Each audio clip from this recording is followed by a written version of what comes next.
0800 938 407 to upgrade to faster broadband faster. Subject to location and availability. Minimum 18-month contract. Activation fees and annual price increase of CPI plus 3% applies. See imagine.ie for full terms and conditions. Thanks for your company this morning. Thanks for all your WhatsApps and your texts and your messages and everything. Phone calls keeping us right. Greg, how are you, boy? Busy one, was it? Was busy, and big thanks to Shannon out there because she was taking all the calls and stuff. Right. She's scarred. I know. See, the first day of these school things and all of that throws you in the deep end, you know. And many schools closed? There's a right few, you know. But do you know, with schools, do you know, they have their WhatsApp groups and their own means of communication, but we still not everybody's on social media. I know, this is very true, but that's why, do you know, it was good to be able to mention them, and then we eventually got them all up on Highland Radio social feeds, which was great as well, you know. Okay. Good job on in Canada or America. It's like minus 30. I know, because there's a few comments in there. I didn't get a chance to get to them, but saying, sure, a wee flurry of snow and look, everything goes into place. But that person's probably sitting in their cosy house listening to the radio, not trying to get to a hospital appointment or get to school or something. Do you know, there is appointments, do you know? In the mornings it's hard to make the call because you're getting everyone out of bed, and sometimes it can come late and, you know, come early. And that's but then why it's so if you're a mum, and see, then you have if you young children at school, or one's going to school, then your own personal plans, like saying who's going, they're at home now, and all of this. School, yeah. And then you got to phone work saying, look, I can't make it in this morning because I got to do this. It's a big deal. You know, so it's definitely on mornings like this. Anyway, it's probably going to be the same tomorrow and Friday, and then you know what's coming then, don't you? Bloody storms. Hey, storm on Sunday apparently. What is his name on it yet? Lee. Storm Lee. No, Greg. You always cause a storm. All I'm right. light and fluffy stuff. You're the force. No, that's not true. You clearly don't listen to the show. It's a mix, Lee. It's a mix. Yeah. We're fleet of foot on the 9 till noon show. I better get to it. Go on, do that news. Have a goodie, Lee. Take care on your way home. 9 o'clock, a minute past 9. Let's get a news update. Over now to Donald Kavanagh. Thank you, Greg. Good morning. Difficult driving conditions are being reported across the region. Snow has been falling on top of ice on many of Donegal's roads earlier today. Gardaí say main routes are passable with care. They're advising motorists to allow extra time for journeys and to slow down. A number of schools are closed and some bus services aren't operating. There's details on our website. Donegal, Leitrim, Mayo and Sligo all remain under a yellow snow ice warning until 11 tomorrow morning. TDs return to the Dáil today. The government is set to face major challenges with the possibility of a general election at some point in 2024.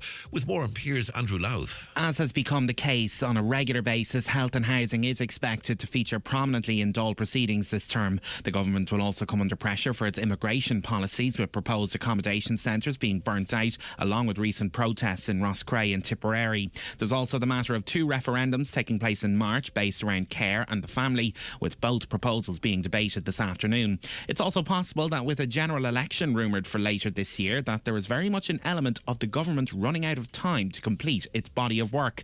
Ahead of the Dáil's return, there is also a possibility of some protests in the area. Andrew Lyons, Leinster House. There are concerns over the condition of a property in Burnfoot, with unconfirmed reports it's to house refugees or asylum seekers. The property was destroyed by flooding in 2017. It's been vacant since, with fears that it could be susceptible to floods. Donegal County Council has contacted the government seeking clarity over its plans for the building. So far, there's been no response. Meanwhile, a Donegal TD says the government must ensure there's adequate GP and hospital services in areas with large concentrations of asylum seekers. Taoiseach Leo Varadkar yesterday promised extra resources for the 10 areas with the highest concentrations. Donegal tops that list at the moment. Well, Deputy Thomas Pringle says a lack of medical service is the main concern of communities, and that must be addressed. We need medical facilities available. We need hospital facilities available. We need teachers to be made available, and those things need to be made available anyway. And the government has to accept that they're not doing that if they want to actually get communities on board. The Atlantic Technological University has joined the international alliance striving to combat the escalating crisis of plastic pollution in the Atlantic Ocean. The Blue Point project is also intended to establish a blue circular economy. With more, here's Michaela Clark. The Blue Point project is an ambitious initiative aimed at establishing a blue circular economy, uniting 13 partners from regions across the world in a collaborative mission to retrieve and repurpose marine plastics found in the Atlantic Ocean. The Atlantic Technological University university-specific role in the project, which includes the Letterkenny campus, involves investigating the feasibility of sorting and cleaning microplastics recovered from the oceans. The goal is to produce polymer filaments suitable for 3D printing processes, contributing to the broader mission of combating plastic pollution. Dr. David Tormey says the ATU looks forward to working with European partners in turning the issue of marine plastics into new opportunities for manufacturing and business development within coastal communities. Very cold this morning with frost, icy stretches and patches of fog or freezing fog. They'll clear slowly, lingering all day in some places with temperatures of just 1 to 3 degrees Celsius, sunny spells and some wintry showers with light northerly breezes. That's Highland Radio News for now. Back with news in full at 10 o'clock. Was that milk still in date? I was muted on that call, wasn't I? Am I after losing my car keys? Most things we worry about never happen, and with Liberty Insurance you can worry less about things that do, especially when right now you can get a €40 retail voucher if you buy your car insurance with Liberty Online, so you're free to worry about literally anything else. Did I send that to the entire group chat? Or not worry at all. Less worry, more Liberty. €40 voucher offer is valid for new private car policies only. Purchased before January 31st, 2024. Acceptance criteria, terms and conditions apply. Liberty Seguros Compañía de Seguros y Reaseguros S.A. Trading as Liberty Insurance is authorised by the General Directorate of Insurance and Pensions Funds in Spain and is regulated by the Central Bank of Ireland for conduct of business rules. And now, it's time for the talk of the Northwest. The 9 to Noon Show with Greg Hughes on Highland Radio. Hello and a very good morning to you. 6 minutes past 9 on this Wednesday, the 17th of January. How are you all keeping out there? It is a wintry one across the Northwest. It arrived, albeit a day late, it might seem, and difficult driving conditions out there. That being said, though, a big shout out to the lads and lassies, I'm not sure of the makeup of them, out gritting the roads early this morning. I know some of you out there, maybe your road's not gritted and you would like to be gritted. It's not their fault. They're given a set route and they were out at the crack of the dawn. Some of the first vehicles across some really nasty conditions and left most of the routes safe and passable. With care. Those are the gritted routes, of course. The back roads, not so much so. But anyway, we are here to warm the cockles of your heart if we can't warm the atmosphere and the roads. We want you involved in the conversation throughout the course of the morning with the usual numbers. I'll give them to you again. I know maybe sometimes you listen regularly and you're like, oh, I know the number. But not everyone does, and we have new people, thankfully, tuning in all the time. WhatsApps and text to 086 60 25,000. If you're outside the Republic, it's 00353 86 60 25,000. You can give us a call on 074 91 25,000, 074 91 25,000, or email comments at highlandradio.com. And maybe you do have a home day today. Maybe the school was closed, or you had to take off work, or you didn't go, or you just work from home, whatever it might be. You can watch us on your telly, on your smart TV. Most smart TVs now, or most TVs now sold are smart. They have YouTube on. Pop it open, stick in Highland Radio Ireland and watch us live. We're also on your Fire Stick as well through your YouTube app or your Google TV, whichever it may be. You can take us with us on that on your mobile devices, and we're also on Highland Hub and Highland News and Sport on Facebook. Right, let's look at the front pages this morning. The Finn Valley Voice. Signs will be erected at the high visibility crossings in Ballybofey and Stranora before the end of March 24. That's what they're actually officially called, high visibility crossings. I can't see them at night time, hardly at all. But anyway, the crossings will also be relined with high reflectivity paint. Wow, this is amazing stuff. It should have been done from the beginning. Councillor Patrick McGowan welcomed the long-awaited response from Transport Infrastructure Ireland. We'll be speaking to Councillor McGowan earlier on. From the get-go, it was clear as soon as they went in, as soon as they went on, so many of you out there today says you can't see them, you don't know they're there, they're not safe. And now here we are. Thankfully, I don't think anyone's been seriously injured, but thanks, here we are in the next year, and the right thing seemingly is going to be done. We'll tease that out a little later on in the programme. Why do the wheels move so slowly? The Inish Times tells us that 2 men have been arrested following a spate of incidents, including the hijacking of a car in Bridgend on Sunday night. 2 men in their 20s were arrested in the Dublin area after Gardaí located a grey Seat Altea with a Northern Ireland reg, which was hijacked in Bridgend at around 8:30pm on Sunday. Buncrana Garda Superintendent Sean Grant said the 2 males were found with the hijacked car and were arrested on suspicion of possession of offensive weapons. That car has been recovered and 2 males have been arrested and remain in Garda custody in a Dublin city station, he said yesterday. The Donegal Post this morning. Isolation, loneliness and lack of proper access to a multitude of services is adding even more pressure to elderly people's housing concerns in rural areas, according to a Donegal councillor. And by integrating them into bigger town and village populations, this in turn could free up large houses in rural areas that could be utilised by younger families currently on an ever-expanding housing list. This is according to Councillor Niamh Kennedy. During a discussion in relation to the ongoing housing crisis at the January meeting of the Municipal District of Donegal, Councillor Kennedy pointed out that it was also important to bear in mind the ongoing plight of many of the MD's elderly population when it comes to the county's housing policy for the future. On to the Nationals now, and the issue of immigration dominating all of the papers, so very hard to avoid it. If you're sick listening about it, my apologies, but as I say, it's either that or just dump the papers. The government is to consider... This is a bizarre situation down in Rosscray. Now, I'm not saying whether it's the right policy or the wrong policy. I'm just giving why the headphones not working correctly? I'm just giving my initial reaction. There's no hotels left in Rosscray because the last hotel... that was there, ceased trading as a hotel just this month. And instead, it's being converted into accommodation for asylum seekers.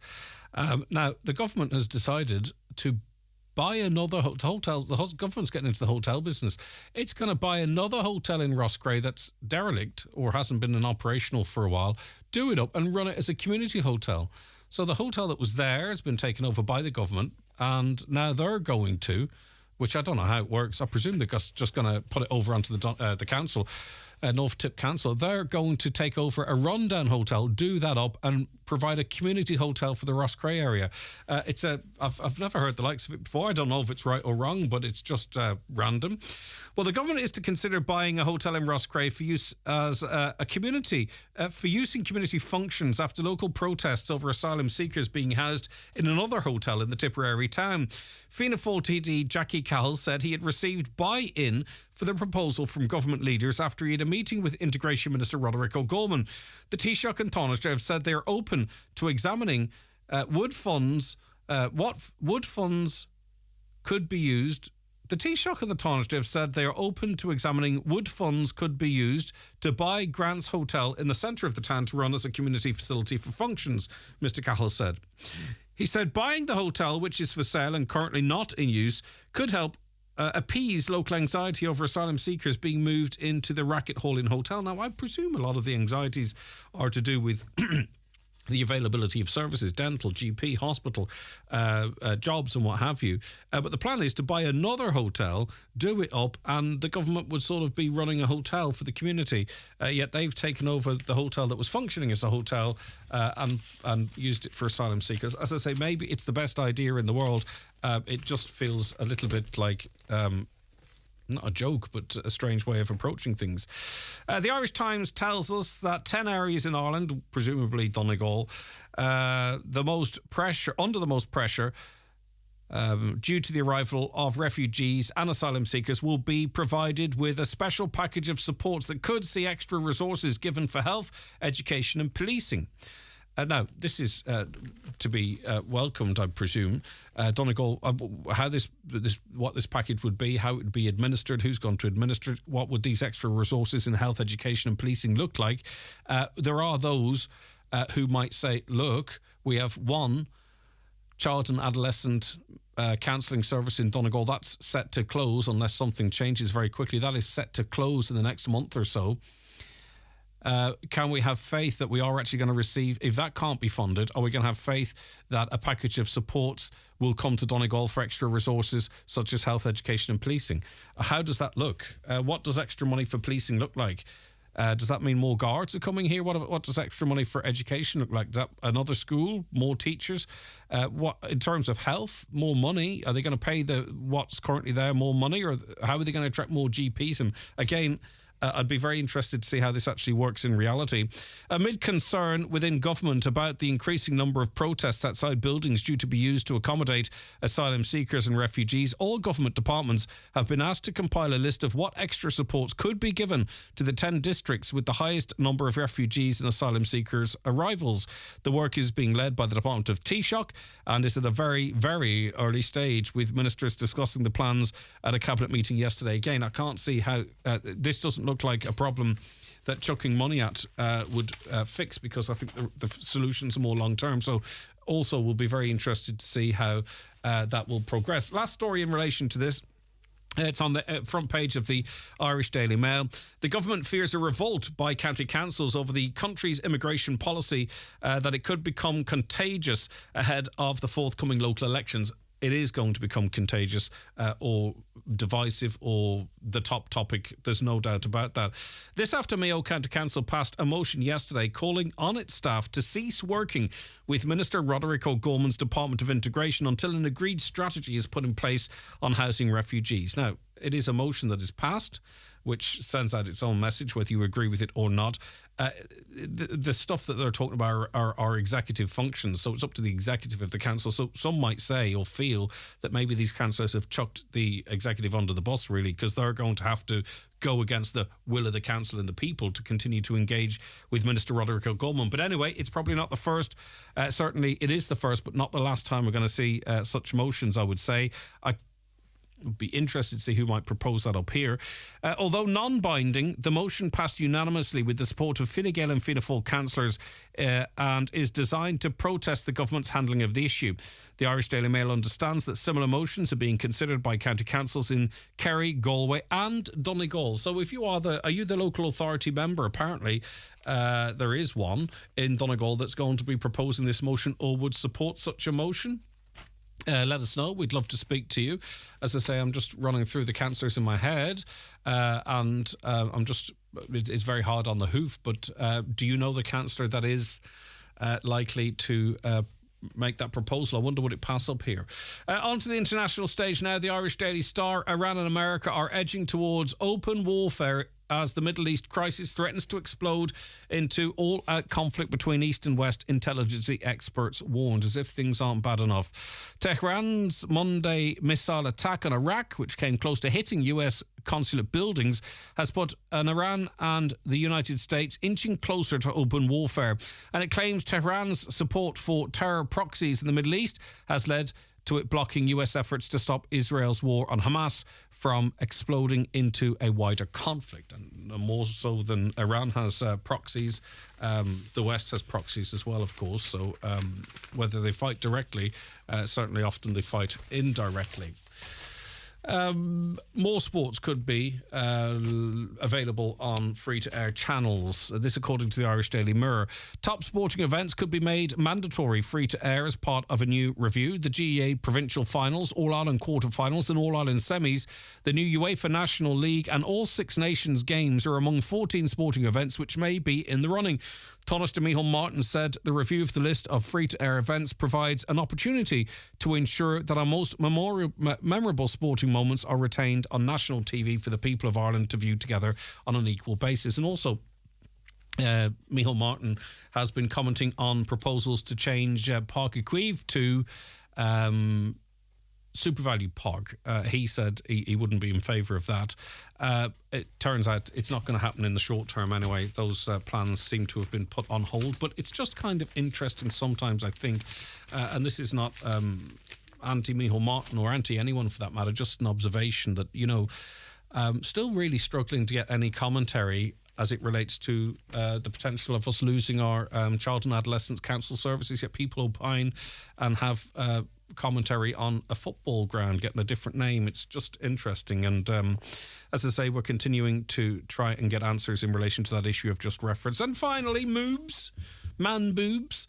Well, man boobs are a sign fellas are heading for an early grave, it's emerged. Men with enlarged breast tissue were found to be more than a third more likely to die before the age of 75 than those not affected. And for those whose moobs were linked to a known risk factor, including being obese. The chance of dying early rose by 3/4. Researcher Dr. Elvira Brona said, hopefully the findings stimulate more awareness among healthcare providers to apply interventions alleviating underlying factors. So if you've got boobs, man boobs, moobs, there is an increased risk, according to that one piece of research, of you dying before your time. Okay. We'll be back with more in the 9 till noon show after a short break. The newspapers are courtesy of Kelly Centra Mountaintop Letterkenny, the C-Store National Large Forecourt of the Year for 2022. The 9 till noon show is brought to you by Letterkenny Credit Union, offering low-rate car loans with fast approval. Apply online at letterkennycu.ie or in office today. Are the signs of aging creeping up on you? Are you not happy with the way you look or feel? At Letterkenny Medics Private Clinic, we're here to help you, offering Botox anti-wrinkle injections, derma fillers, skin bio injections, Botox treatment for grinding and clenching teeth, hyperhidrosis that aids excessive sweating. Let our doctors help bring back your confidence and look after what is important to you. To see what real results really look like, book your immediate appointment with no waiting time at letterkennymedics.ie. Letterkenny Medics, we listen if you want to talk. Well, Grace, how are you today? I'm good. I've just been down to the Made to Measure Fireplaces showroom in Creasla. They have an incredible selection of over 40 colours for kitchen worktops. And guess what? For a limited time, they're offering a 40% discount on any electric fire when you purchase a worktop there. 40%? That's an amazing deal, Grace. Absolutely. And trust me, if the discount alone doesn't sway you, their huge selection of fireplaces, stoves, wood pellet burners, beams and stone cladding certainly will. Contact Made to Measure Fireplaces Creasla on 074 91 38 365, on Facebook, Instagram and on mtmfireplaces.ie. At Citroën, we're a little obsessed with comfort. That's why we created our patented progressive hydraulic cushion suspension system. This Citroën innovation helps filter out surface irregularities like bumps and dips in the road by absorbing them as energy and dissipating them as heat, giving you a driving experience that we call the flying carpet effect. With Citroën, you don't drive, you glide. Book a test glide in a Citroën today. Visit citroen.ie. Highland Radio time checks with Expressway. Travel Route 32 from Letterkenny to Dublin when you book online and travel for less. Expressway, bringing you the time at... It's 9:22. Right, there's a whole host of elections coming up this year.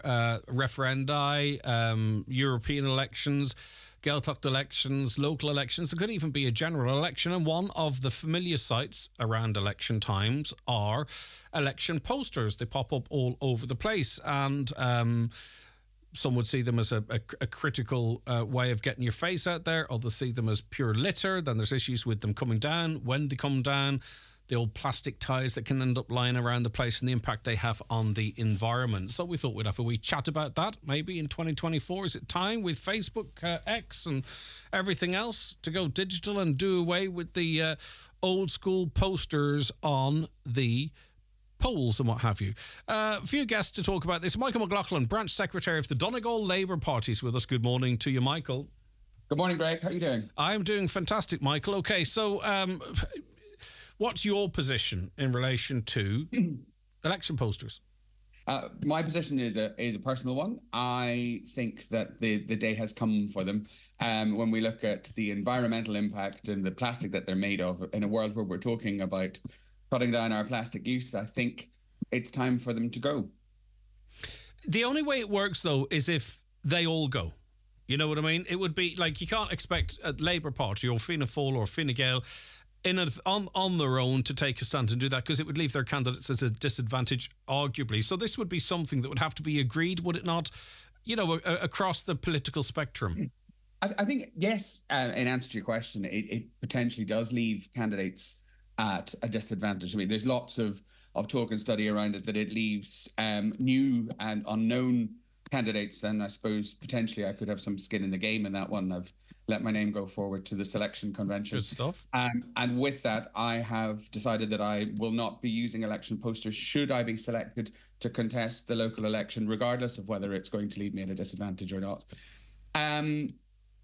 I know there are arguments about turnout, and general sort of making the locals or people aware, the electorate aware that there's an election going on. But I think in the context of everything else that we have going on, I think that there is enough information around, or certainly we have enough tools available to get to the electorate and to get messages across. You're right that it should be a blanket thing. I'm not sure I see that happening.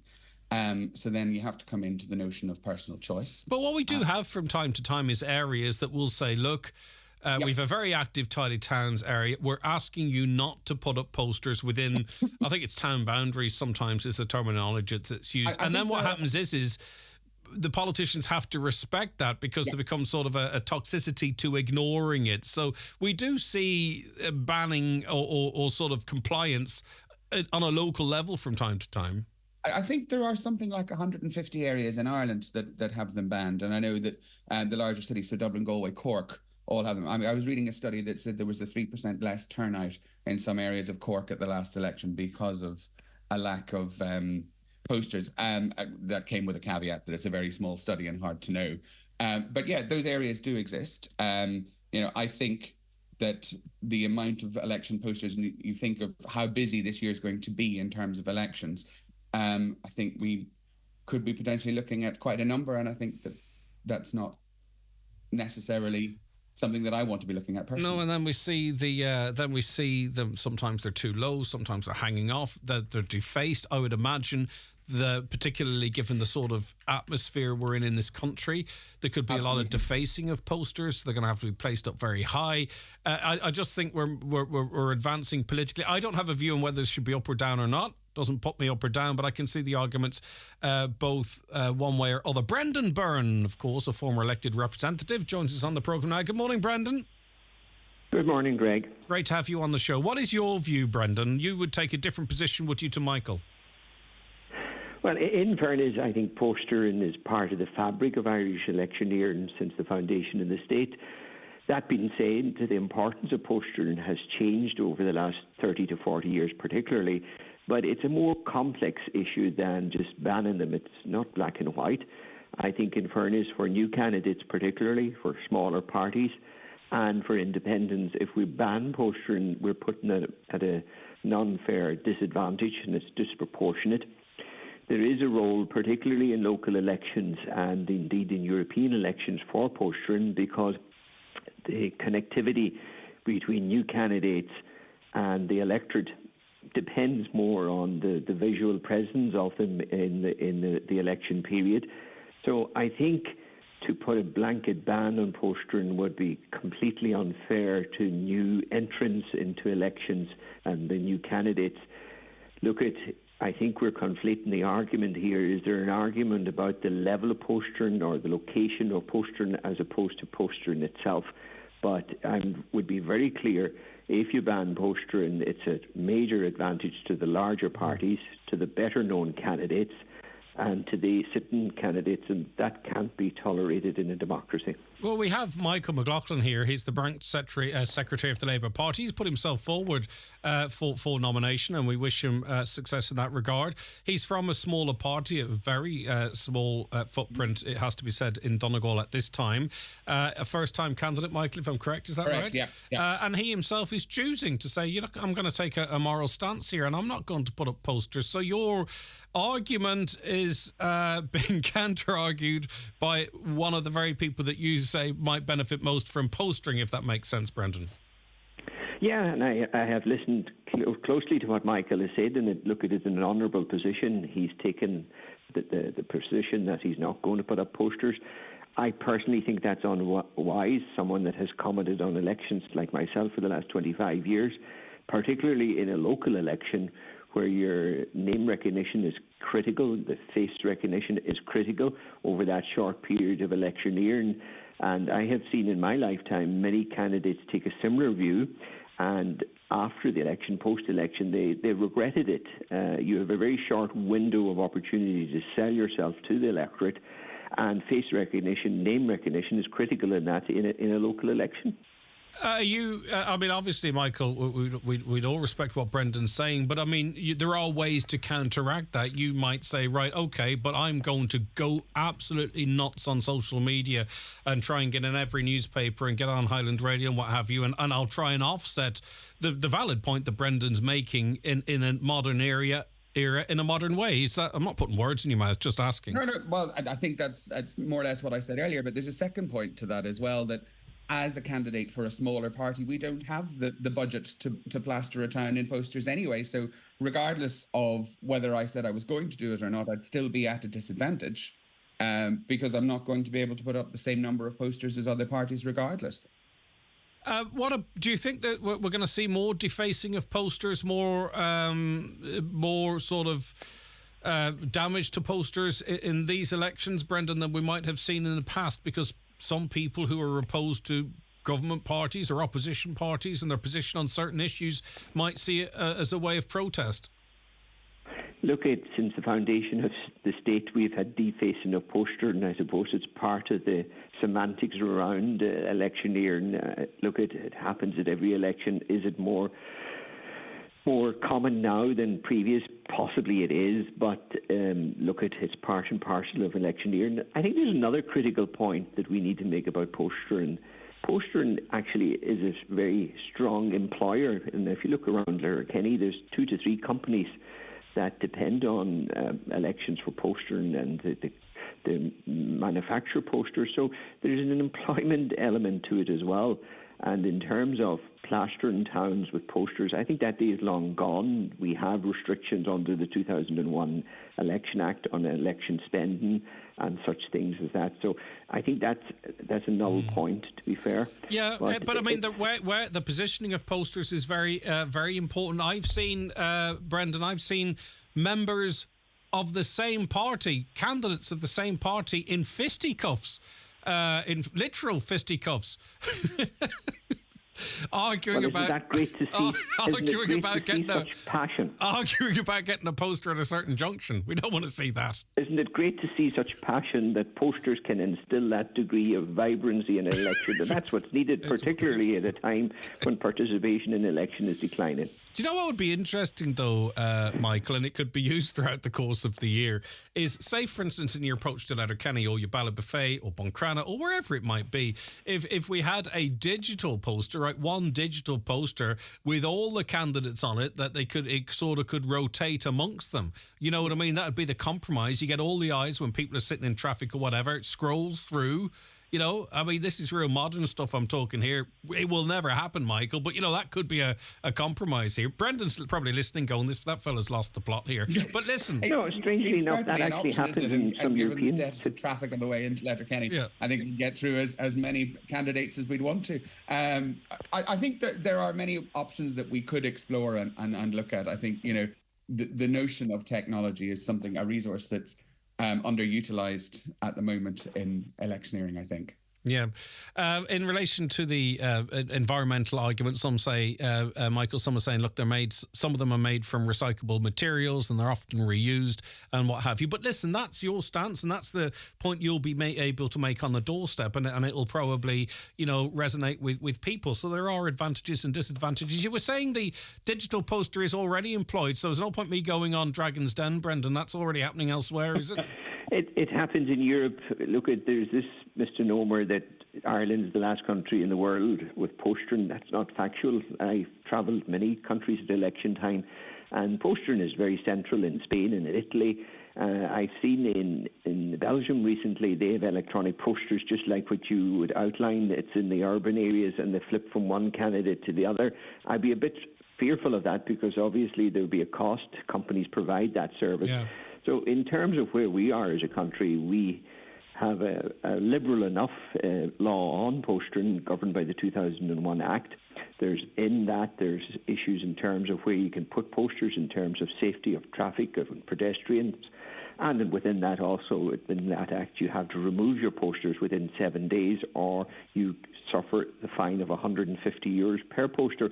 So we're reasonably regulated, but I would hate to think we would start curtailing postering because it will curtail the freedom of democracy, particularly for new candidates entering into the race, and it'll disadvantage them.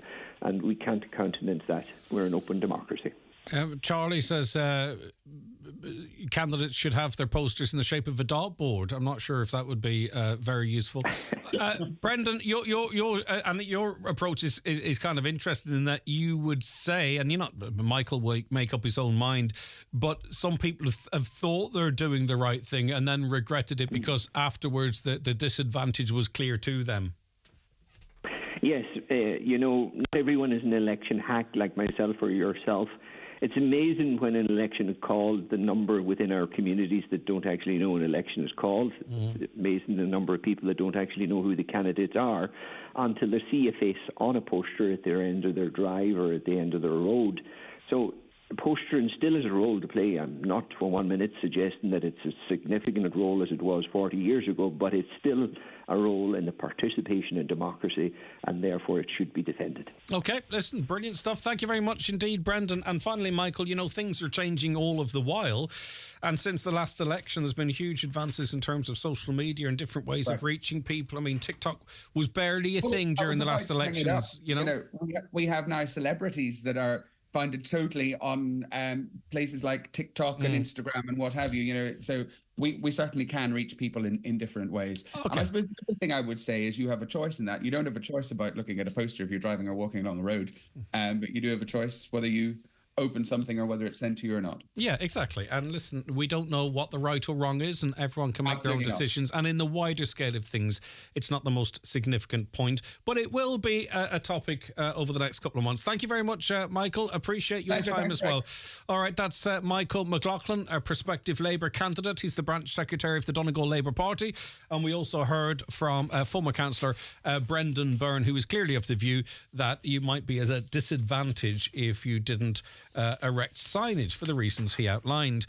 Let's have a little perspective, says this listener. Yes, posters are made from plastic and naturally there will be many. However many are reused, it also promotes democracy within the community now compared to the use of posters to how much plastic bottles of milk we use annually. We need a bit of common sense. That comes in from Darren in Buncrana.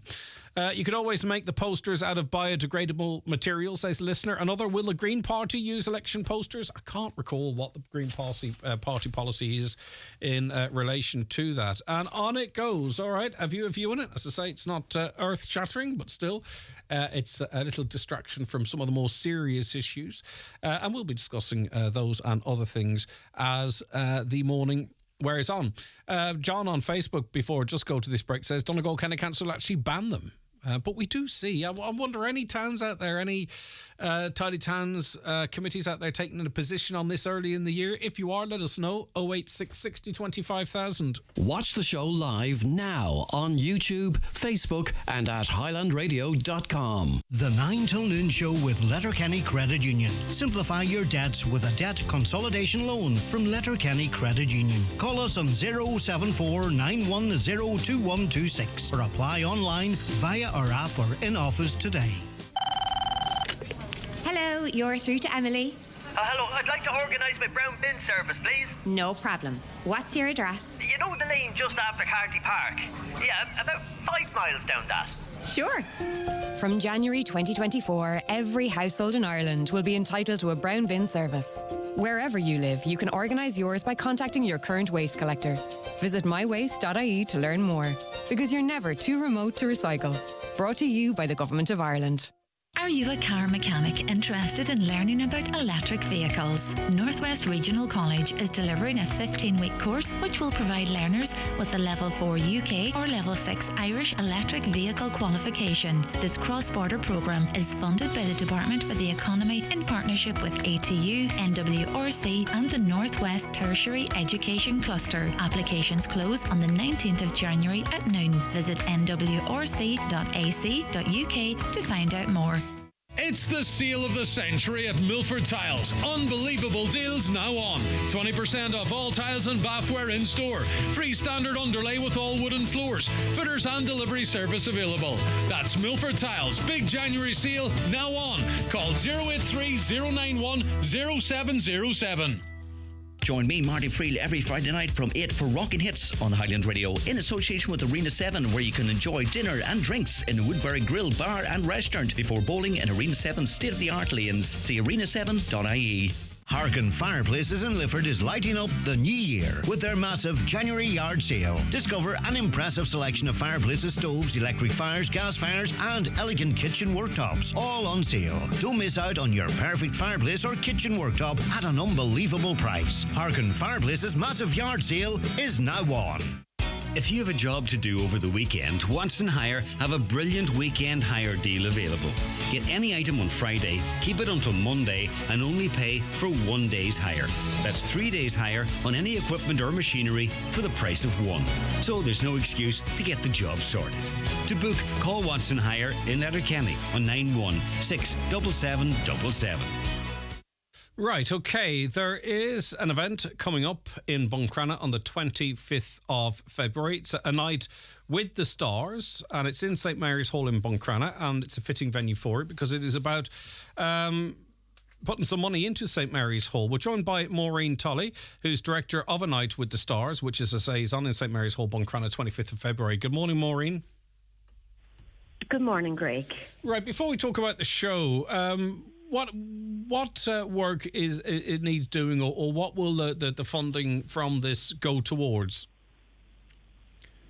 Right, well, St Mary's Hall is 100 years old, so it was built in 1904, so it's a very old building and it does need updating. It's a beautiful theatre and it's very authentic, but there is a fundraising committee there in place already, so that is set up. We're just going to donate money towards it to put in a lift. Yeah, just to put a lift in and then enhance the toilets and give disabled toilets and stuff, because at the minute there is no disabled access to the top floor of the theatre. All right, so really important work for a hall that's an important part of the community for everyone, for lots of different reasons, I'm sure, Maureen, not just for great shows like this that's coming. No, definitely. I mean, St Mary's Hall would be the heart of Buncrana, Greg, to be honest. It is the hub of the town. It's not just a theatre. There's the community centre downstairs that's open and used every day by different groups, Zumba classes, exercise classes, mother and toddler groups. The local dance school uses it. There's meetings in it. There's bingo at the weekend. It's also then a cinema upstairs at the weekend, and then various shows throughout the year. The Pantomime Society use it. Grease Paint Productions use it. The local dance schools use it for their shows. Some amazing shows are in it. But it's the heart of the town, and it's for every generation of the town, and we just want to make sure that it's going to be there for future generations. A Night with the Stars takes place in February and into March. It's over a number of nights, actually. I mentioned just one night, but is it over a number of nights, Maureen? It is. Yes, Greg. We're running it for 6 shows. So it starts with a matinee on the Sunday, and then we're running Monday, Tuesday, Wednesday, Thursday. The bingo will go ahead as normal on the Friday, and then we finish on the Saturday night. So we're running for 6 days, for 6 shows. Yeah. Now tell us about the show. It's a variety show. How would you describe it or frame it? Yes, it is a variety show. So we're doing kind of like different little sketches of musicals, and then we're having solo acts, we're having dancers, we're having singers, we're having comedy. So there's every age group. It's a massive cast. Our youngest are 8 and our oldest are 60 plus. And are these all members of the Inishowen Theatre Group, or are you having to invite others in as well, or what's the story, Maureen? No, they're all members of the Inish Theatre Group. So we set up, 8 of us set up the Inish Theatre Group in September 2023. We'd been planning it for about 4 or 5 months before that. 8 like-minded people, friends that we all got to know each other through the arts, being on stage in Buncrana over the years. And we just felt that it was time that the town was ready for something new and something that we could raise money as well. I mean, this year's going to be the lift. Hopefully, in years to come, following year, that we're just getting started, Greg. It'll be donating to local charities, not just Buncrana, Inishowen. That's why we called it Inish Theatre. It was open to everybody in Inishowen. And when we put the word out there and we started to hold auditions, we were just we were blown away by the amount of interest and the amount of people that came along. But it also As gives I say, every age people. group from It the also age gives of 8. people who want to perform and have the talent a spotlight and a platform to do it. Yeah, exactly, which is great. So there's going to be sections of Annie, Sister Act, Mamma Mia, and Grease, amongst others, as well as performances from Queen songs, Amy Winehouse, Beyonce. There's something for everyone there. It starts on the 25th of February with a matinee at 3 p.m. and then night shows at 8 p.m. on the 25th, 6th, 27th, 28th, 29th and into the 2nd of March. Yes, exactly. So, and we're already selling tickets, and the tickets are actually selling very fast. So we're delighted with the response. And as I say, I'm only one person out of 8 in this group that set this up. We sat over many cups of tea and coffee talking about it, and it is a joint venture. There is a group of us. And I think too, it is obviously going into a very good fund to make to give it St. Mary's a proverbial lick of paint, but also to make it more accessible for people.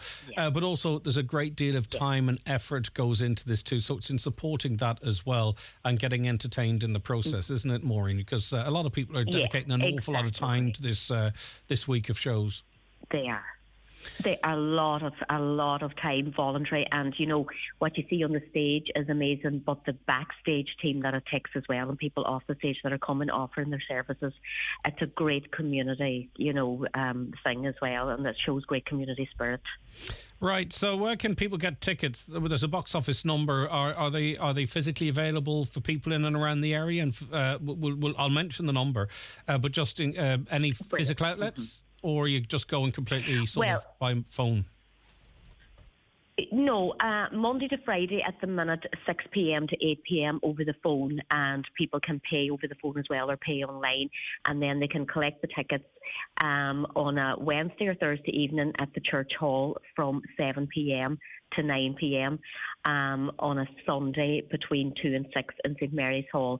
That's for now, Greg. And then from 2 weeks before the show, starting 2 weeks before the show, there will be somebody physically in St. Mary's Hall every day as well from 12 to 2. All right, the ticket box office number is 086 459 5016. That's operational 6 to 8 p.m. Yes. Okay.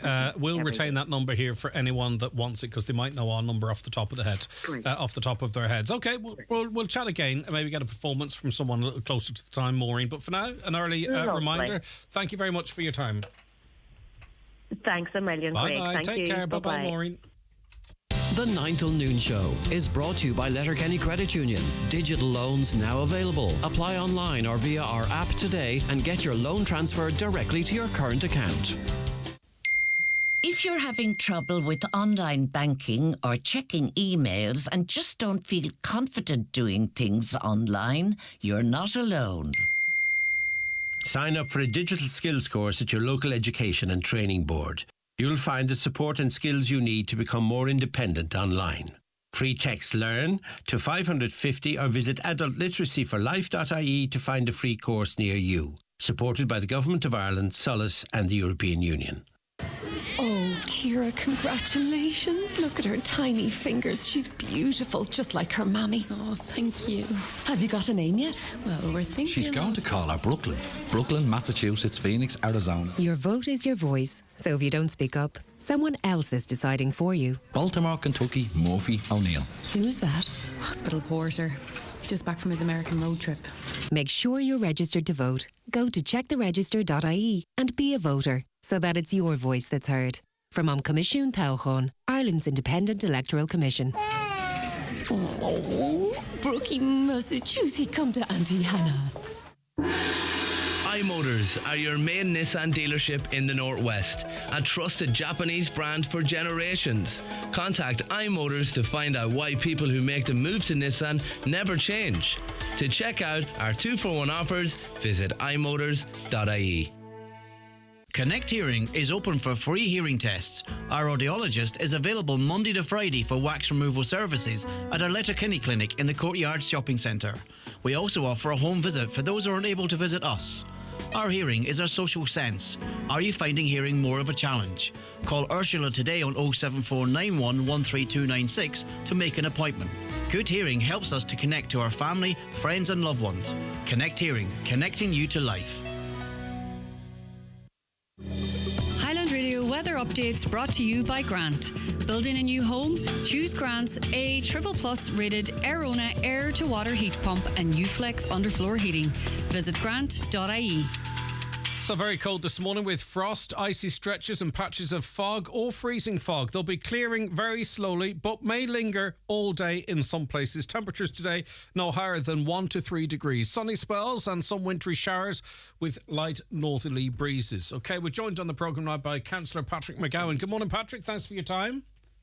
Good morning, Greg. Good morning to your listeners. As you would be well aware, the crossings in Ballybofey, Stranola, have proven somewhat controversial, some more than others. People complaining of a lack of visibility, not really clear who's got right of way, not really being able to see them at certain times of the day. What has the TEI come up with now, and why are they coming up with this now?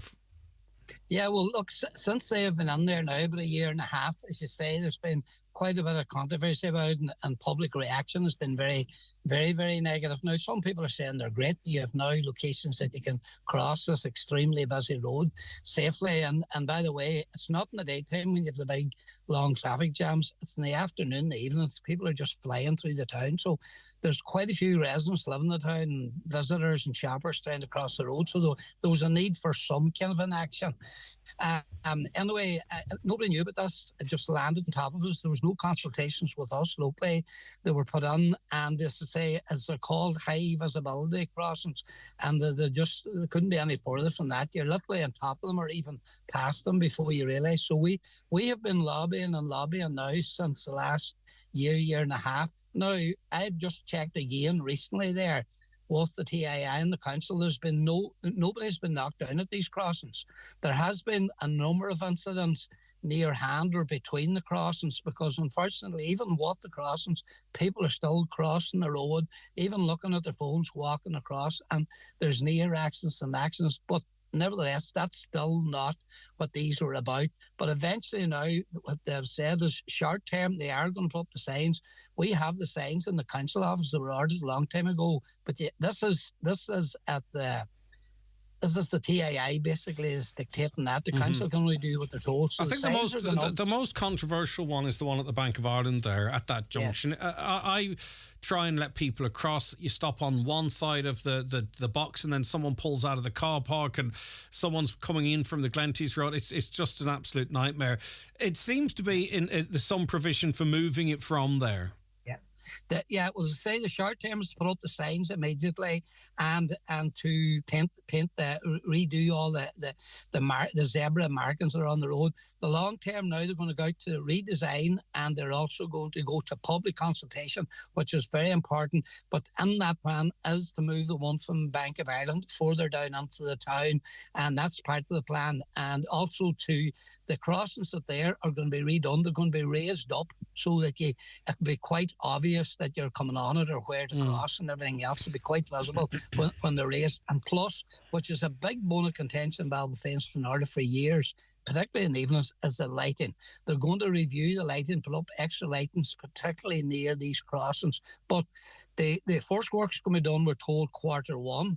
The other work will be designed, public consultation, particularly with the residents and the businesses, because there is the possibility that they could lose some parking spaces on one or two of them, just to ensure that. Patrick, like when this was first being flagged, this was being described as experimental, and everyone thought, what's going on here? There's been no consultation. This doesn't make any sense. What are they? Yeah. Even the road safety officer at the time had his concerns about them. And me personally as a motorist, whether I should express the views or not, I also couldn't understand the design of them. Now, a year and a half on, only by the grace of God, it would seem, there has been no serious incident there. But clearly the TAI have looked at it and said, we've made a mistake here. Now, it's not being framed as such, but they're throwing out these plans and then coming in with what should have been put there in the first place. So really, the people of Ballybofey and Stranola were used as guinea pigs by the TAI. And as I say,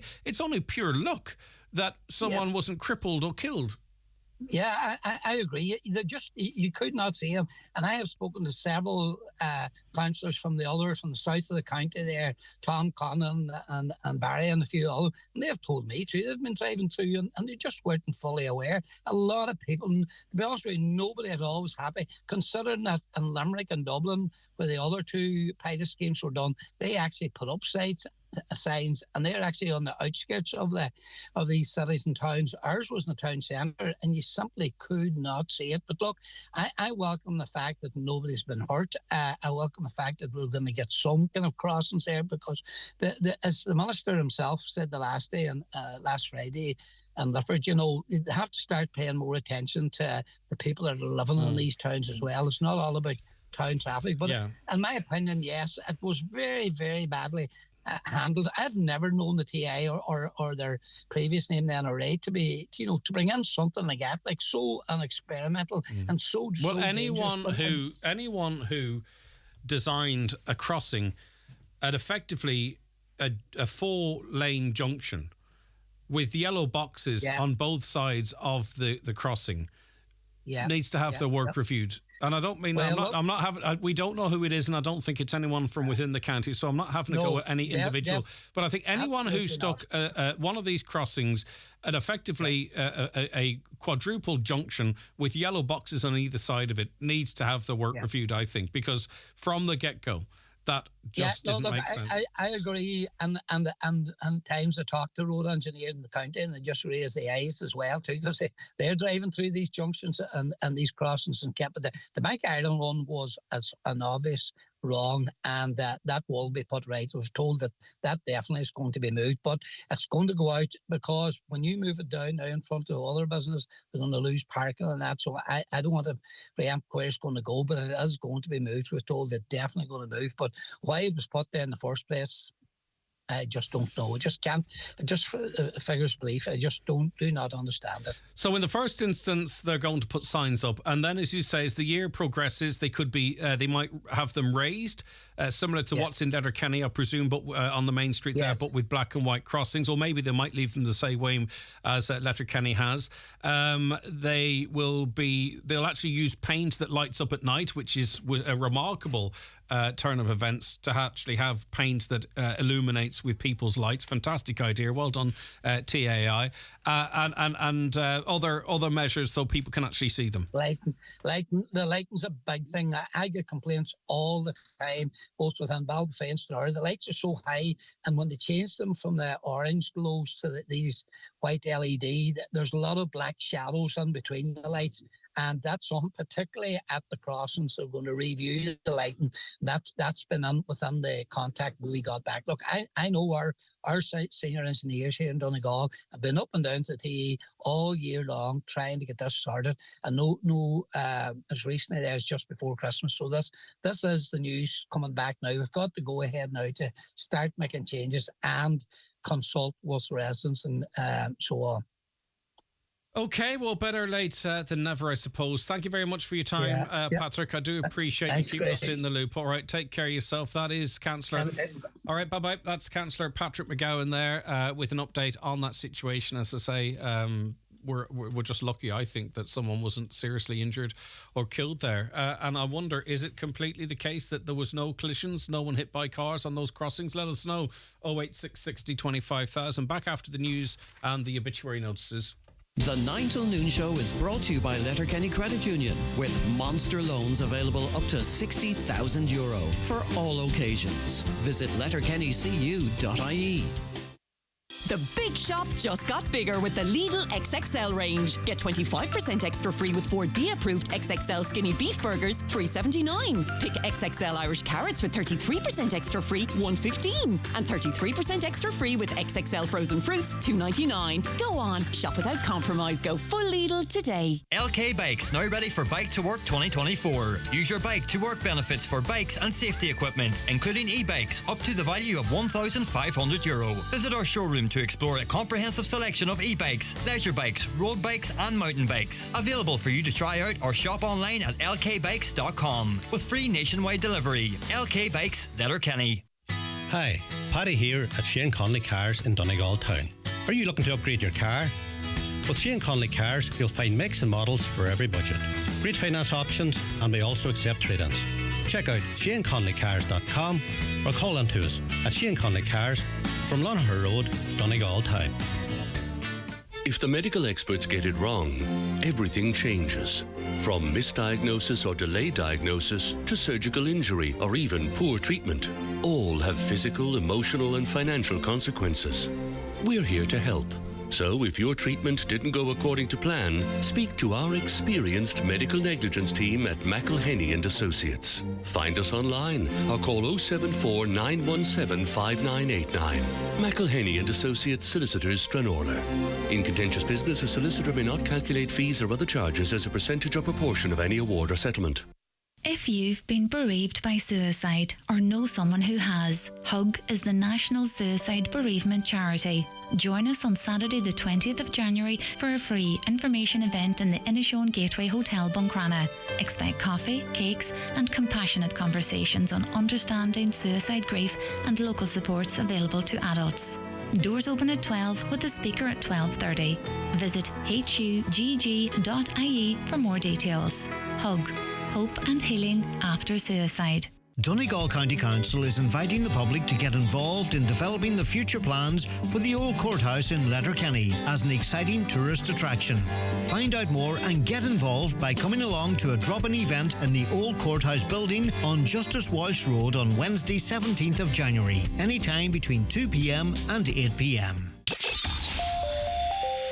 Live, on air, online and on the Highland Radio app. This is Highland Radio News. Good morning, it's 10 o'clock. Donal Kavanagh at the news desk. Difficult driving conditions are still being reported across the region this morning after overnight snowfalls on top of ice on many of Donegal's roads. Gardaí say main routes remain passable with care. They're advising motorists to slow down and to allow extra time for journeys. A number of schools are closed today and some bus services aren't operating. Donegal, Leitrim, Mayo and Sligo remain under a status yellow snow ice warning until 11 o'clock tomorrow morning. TDs return to the Dáil today. The government is set to face a number of challenges with the possibility of a general election later in the year. With more, here's Andrew Louth. As has become the case on a regular basis, health and housing is expected to feature prominently in Dáil proceedings this term. The government will also come under pressure for its immigration policies, with proposed accommodation centres being burnt out, along with recent protests in Roscrea and Tipperary. There's also the matter of two referendums taking place in March based around care and the family, with both proposals being debated this afternoon. It's also possible that with a general election rumoured for later this year, that there is very much an element of the government running out of time to complete its body of work ahead of the Dáil's return. There's also a possibility of some protests in the area. The Northern Ireland Assembly is due to meet today ahead of a major public sector strike tomorrow. It'll be the 7th time Stormont's been recalled since it collapsed in early 2022 as a result of the DUP's protest over post-Brexit trade rules, with no expectation of progress this time. The institutions have been stagnant for 23 months now. If the Assembly doesn't return, fresh elections are required. However, the Northern Secretary says he'll pass legislation to extend the deadline. The North is set to effectively come to a standstill tomorrow as thousands of workers go on strike in a row over pay. The British government is offering a financial package if Stormont is restored, but Garth Scott from Unite the Union rejects that approach. The general public will understand the frustration. I mean, if someone anywhere tells you you're entitled to this money, oh, by the way, I have the money that you're owed, but I'm not giving it to you because someone else is doing something. I mean, that anybody would get frustrated in that. Donegal County Council's Environment team has confirmed drones are now being used in the fight against illegal dumping in the county. In reports to members at municipal district meetings this week, the team says waste and litter staff have been trained, licences are in place and drone work is now in progress. The team says this has been done in association with the Connaught Ulster Waste Enforcement Regional Lead Authorities, with environmental staff in Donegal now set to share what they've learned with colleagues in other local authorities. There are concerns over the condition of a property in Burnfoot, with unconfirmed reports it's to house refugees or asylum seekers. The property was destroyed by flooding in 2017. It's been lying vacant since, with some fears it may still be susceptible to flooding. Donegal County Council has contacted the government seeking clarity over its plans for the building's future, but so far has received no response. Meanwhile, a Donegal TD says the government must ensure there are adequate GP and hospital services in areas with large concentrations of asylum seekers. Taoiseach Lee of Radker yesterday announced extra resources would be provided in the 10 areas with the highest concentration of applicants. Donegal is top of that list. Well, Deputy Thomas Pringle says a lack of medical services is the main concern in many communities, and that must be addressed. We need medical facilities available. We need hospital facilities available. We need teachers to be made available, and those things need to be made available anyway. And the government has to accept that they're not doing that if they want to actually get communities on board. The Atlantic Technological University has joined the International Alliance in a bid to combat the growing plastic pollution crisis in the Atlantic Ocean. The Blue Point project is also intended to establish a blue circular economy. With more, here's Michaela Clark. The Blue Point project is an ambitious initiative aimed at establishing a blue circular economy, uniting 13 partners from regions across the world in a collaborative mission to retrieve and repurpose marine plastics found in the Atlantic Ocean. The Atlantic Technological University's specific role in the project, which includes the Letterkenny campus, involves investigating the feasibility of sorting and cleaning microplastics recovered from the oceans. The goal is to produce polymer filaments suitable for 3D printing processes, contributing to the broader mission of combating plastic pollution. Dr. David Tormey says the ATU looks forward to working with European partners in turning the issue of marine plastics into new opportunities for manufacturing and business development within coastal communities. Weather forecast very cold this morning with frost, icy stretches and patches of fog or freezing fog. These will clear slowly, lingering all day in places with temperatures of just 1 to 3 degrees Celsius this afternoon. Sunny spells and some wintry showers with light northerly breezes. And that's Highland Radio News. We're back with news headlines at 11. Check all of today's news, of course, on our website, highlandradio.com. But for now, from the news team, good morning. The obituary notices for this Wednesday morning, the 17th of January. The death has taken place of Desi Keeney, Barrack Lane, St Mary's Road, Buncrana. His remains will be removed from McLaughlin's funeral home at Lower Main Street, Buncrana, at 6 o'clock this evening, going to his niece Edel Noon's residence at Umracam, Buncrana. Funeral from there on Friday morning at 10:30, going to St Mary's Church, Cockhill, for 11 o'clock Requiem Mass with burial afterwards in the adjoining cemetery. The death has taken place of Mary McCafferty, Knock, Ballabafay. Remains reposing at her late residence from 5 o'clock this evening. Funeral from there on Friday morning at 10:30 for 11 o'clock Requiem Mass in St Mary's Church, Sesha O'Neill, followed by interment in the adjoining churchyard. Rosary each night at 9. The Requiem Mass will be streamed live via the parish YouTube channel.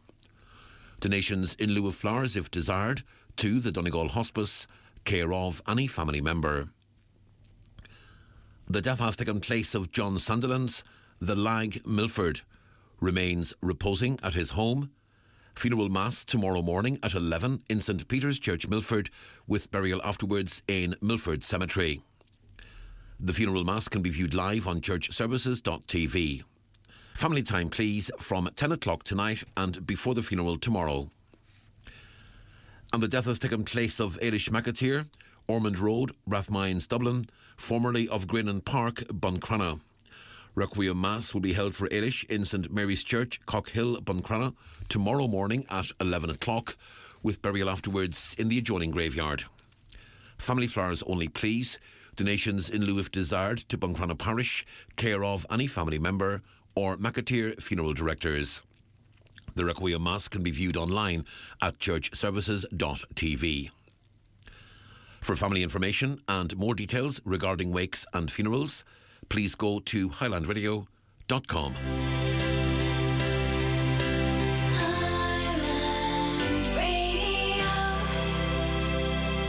For when a right turn becomes a wrong turn.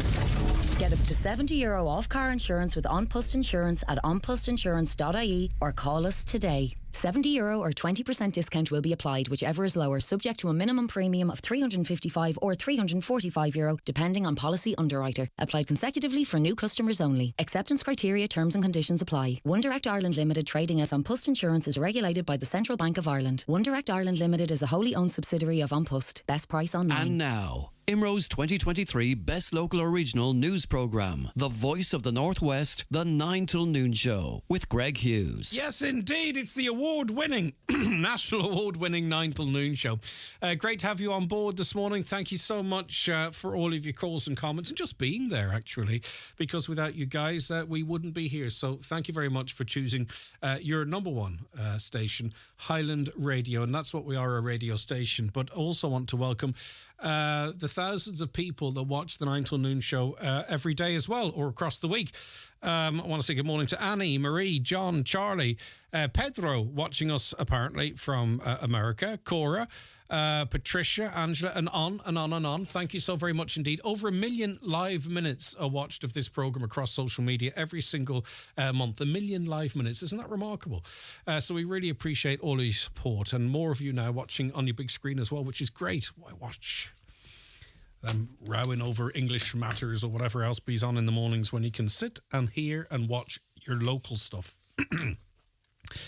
Would anyone know the condition of the roads from Letterkenny to Belfast, please? I don't know. Has anyone been on that road? Like, my rule of thumb is that generally the main roads are well treated, so hopefully that is the case. If anyone can offer any advice in that regard, let us know. Why did it take 5 weeks for the traffic lights to be fixed on Main Street, Ballybofey? A very good question. I don't know what would have taken so long. Another listener says, we're lucky in the Twin Towns that no one got killed. Pure luck, I would say. Regarding the road markings in Ballybofey, there's a code of conduct, Chapter 8 for markings on the road. They've now not adhered to the code of conduct. The crossings are very dangerous. They've to be earmarked by signage or lights for safety. Somebody in the council had to oversee these markings. I would like to know who gave the go-ahead for these crossings without referring to Chapter 8. I'm not familiar with Chapter 8. These were a pilot. Now, I'm not sure if you can sort of vary from codes of conduct for pilot projects, but these were not done like this before. There was 3 locations. We were guinea pigs up here. As I say, thankfully, no one was seriously injured, but common sense is beginning to prevail. And a year and a half later, we could have told them. We did tell them, didn't we, from the beginning, what's going on? Do Ukrainians have the right to vote in the upcoming local elections? I think anyone in the country has the right to vote in the local elections. I'll get the actual legislation for you, but my understanding that anyone here has a right. I'll get the exact. I'll get the exact rules in relation to that before the end of the programme. Greg, it's -4 in Cloughan, very cold and dangerous for travel. Okay, be careful in and around the Cloughan area. And we've a few people listening, watching across. And Audrey says it's snowy in Claddagh, and we've reports that Scotland and some parts of England, London, a listener in London says it's very cold there as well. Hopefully Donegal County Council do the same as Mayo. We've taken more refugees than any other county. I think we have done enough now, says Ava. We have a high proportion of Ukrainian refugees and a high proportion of IPAS applicants as well. And it has to be said, in Donegal, have been broadly accepted. I think, you can highlight certain individual situations and try and, but if you think about it broadly, and we would talk about, close to 7,000 or 8,000 people have, broadly been welcomed here and are getting on well. I think there does come a point in some people's minds where there is an upper limit as to what communities and their resources can support. Perhaps many feel that we're at that now. But as I say, I'm not really quite sure, and no one has been able to tell me, but according to the papers today, Donegal County Council is going to hear a motion similar to that was proposed in Mayo, that the council disengage with Roderick O'Gorman's office until some sort of a plan is put in place. As I say, I don't know which councillor might be proposing that. I presume the paper has information. I don't know who it is. I don't know who proposed the one in Mayo. Actually, that might give us some indications. I'll check it all out. By the way, just in relation to, and I make no apologies for mentioning it again, the imminent closure of the pastoral a child and adolescent counselling service. We heard from the Bishop yesterday. We heard from Donna Harper yesterday, who very sadly lost her beautiful Leona in the Creasla tragedy, and many, many others who've availed of those services and continue to do so. They're going to be left high and dry effectively because the service is to close, because Tusla or the HSE will not fund a full-time director that is required for governance reasons and development to run that service. It's going to close. And there's no other child and adolescent mental health services here.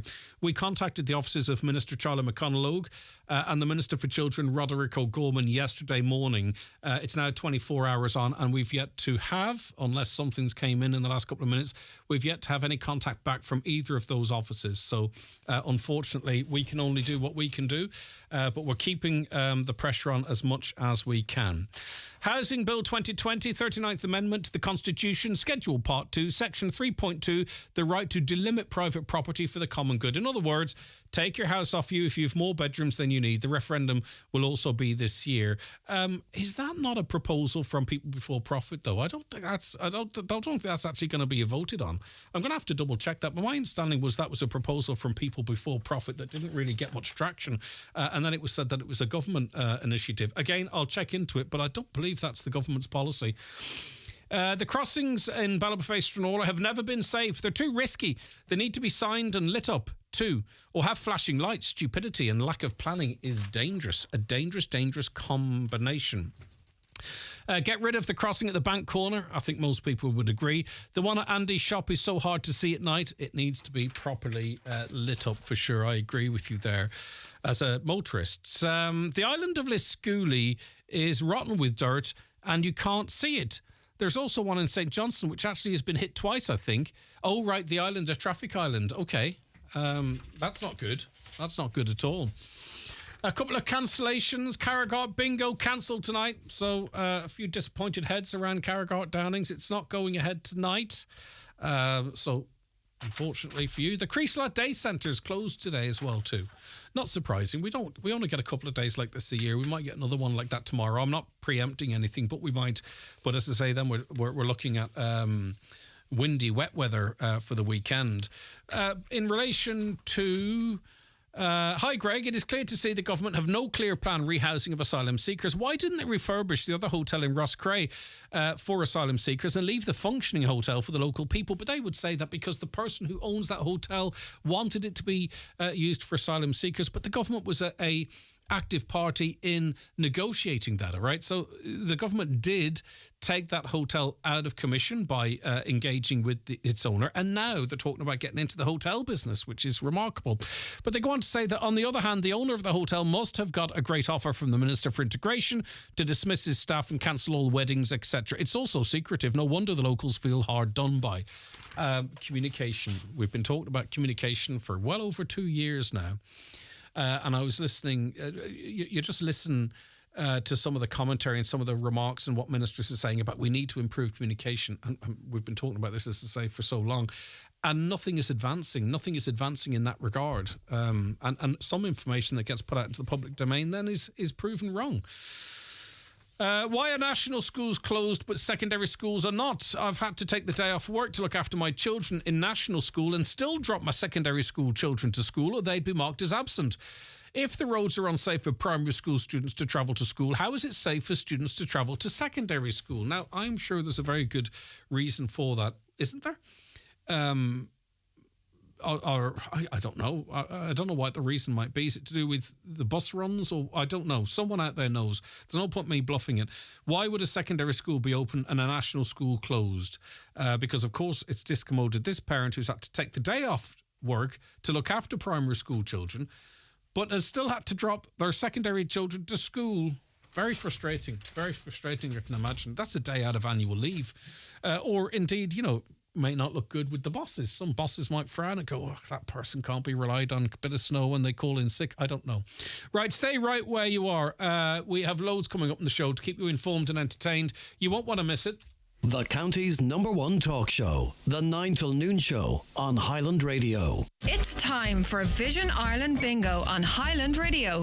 It's Wednesday the 17th of January. You're playing on the blue sheet. The reference number is S13. It's game number 3. The numbers are 58, 20, 83, 3, 8, 70, 57, 86, 85, and finally 80.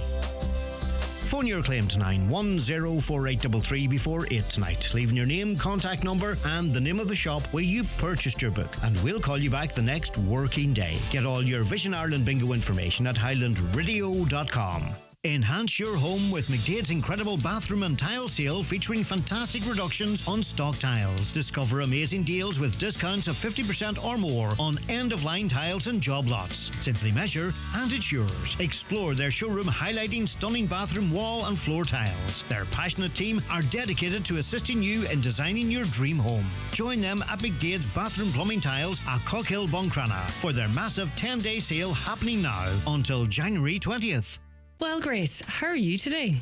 I'm good. I've just been down to the Made to Measure Fireplaces showroom in Creasla. They have an incredible selection of over 40 colours for kitchen worktops. And guess what? For a limited time, they're offering a 40% discount on any electric fire when you purchase a worktop there.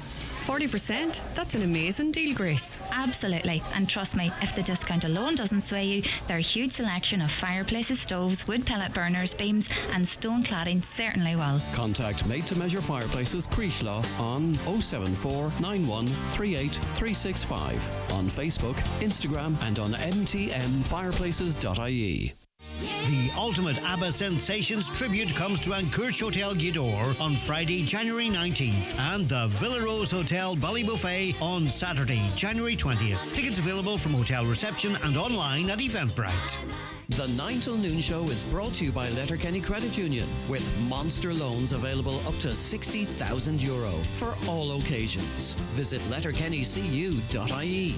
Okay, we're joined in studio now by Cian Blake, 6th year student and chair of the Student Council. Good morning, Cian. How are you, Greg? Thanks for joining us. Really appreciate it. I'm doing good, thank you. Shay Deasley's a transition year student and deputy chair of the Student Council at St Eunan's College in Letterkenny. Good morning to you, Shay. Thanks for having us. No, it's good to have you in. Thanks for calling in. Now, we're speaking in the context of a letter that was sent to the Education Minister, Minister Foley. Shall I start with you, Cian? What is, and it's a detailed letter, it's well put together, of course. What point is it trying to make to the Minister? Well, I suppose we're kind of looking at the background of it all first. You know, we've been looking at an extension to students for a long time now, you know, kind of the early 2000s, really, the times of past presidents, Father Carney and principals, Mr. Chris Darby. So that had been in the plans for a long time. And we had different kind of planning permission applications put in, and it was rejected. So by the time kind of 2019 came around, we were part of what was called the Adapt 2 programme, which had a number of different schools involved, and we kind of led it, and it was all about getting extensions and upgrades for secondary schools. So that's kind of mainly where the biggest kind of jump in it was. You know, it was very kind of stagnated for a long time. And then 2019, it really started. We'd been submitting all our stuff since then, and it's kind of stalled since. Not so much on our part, as I said, we had everything put in, but it's almost become a running joke in the college. You know, you'd be told in first year we'll have this new building by the time you're in 6th year. And so the Parents Association and the Board of Management had already written to the Department of Education, and so it was the students' job next to write. So we thought, you know, let's do this right now. Let's get this building. All right, we'll get into the thrust of that. Shay, I mean, the project formally confirmed, you know, you were an apple in your father's eye, as they say. I mean, this predates both of you. Yeah, I would have been in primary school whenever this would have been approved, like, and this would have been 2021, sorry, I thought that was 2001, I beg your pardon, go ahead. You were well into the world at this point. But you were in national school, Shay, take it up there. I would have been in national school whenever, and we would have been shown this, like, as one of the big selling points of going to St Eunan's, like, we were meant to be getting this new school built and so on and so forth, but it's really stalled, like, and we're trying to do our best to get it going the best we can. And it's interesting that the Minister hears the students' perspective, Shay. What are the points that you're really trying to get across to her in this letter? We're trying to get across the point that we've got 1,000 students and we've only got 2 bathrooms too inside this school. Wow. 2 sets of bathrooms, and it's not great. And what else? It's more than that. we've only got 2 DCD rooms and 2 woodwork rooms in the school, and also we have 1 art room, and the heating's not regulated in the prefabs anymore. Yeah, and Cian, the point is too that it is a great learning institution, St. Eunan's College, and the students are trying their best, the principals and the teachers, but it's bound to be, holding things back as to where, the full potential it could realise. Exactly, yeah. Everything in St. Eunan's is done to the highest degree, and we do, we have excellent results constantly coming out of the school in terms of academic and extracurricular, but we feel we've nearly kind of hit a brick wall at the minute. We feel we have so much more potential, but we just don't have the facilities to accommodate that. The likes of, as Shay said, with 2 DCG and TG rooms, you'd find a lot of the times classes would have to move to just a regular classroom. They wouldn't be able to work in the practical rooms because there just aren't enough. So that's the kind of main issue. Yeah, science rooms as well. There's only exactly. Yeah, there's only 2, and also in terms of when money was last spent on this facility, it's over half a century. Even I wasn't born then. Yeah, you know what I mean. That's how long ago it was. So it's well overdue. The approval of funding now at this point, I think. The so-called new building that we have now, that was put in 1979. So. We feel we're well overdue at this stage, and of course the school has a great legacy as well. Last year we were awarded Wellbeing School of the Year for our efforts we put in towards student and staff wellbeing and sustainable development. So the work is put in, and in fairness to the students and the staff of the college, they go to every extent to ensure our initiatives succeed. Yeah, and Shay, you're also pointing out to the Minister for Education that the school's congested. There's more students than there is adequate space. Some of the rooms are cold. Some of the rooms have black mould in them. I mean, this is not a proper learning environment. No, not at all, Greg. And even you look at our recreational hall for PE, and there might be 6 heaters in it, but there's only 2 of them working. And even at that, the block working, it's not energy efficient, so it's not even keeping the heat in, and the cold's just getting in.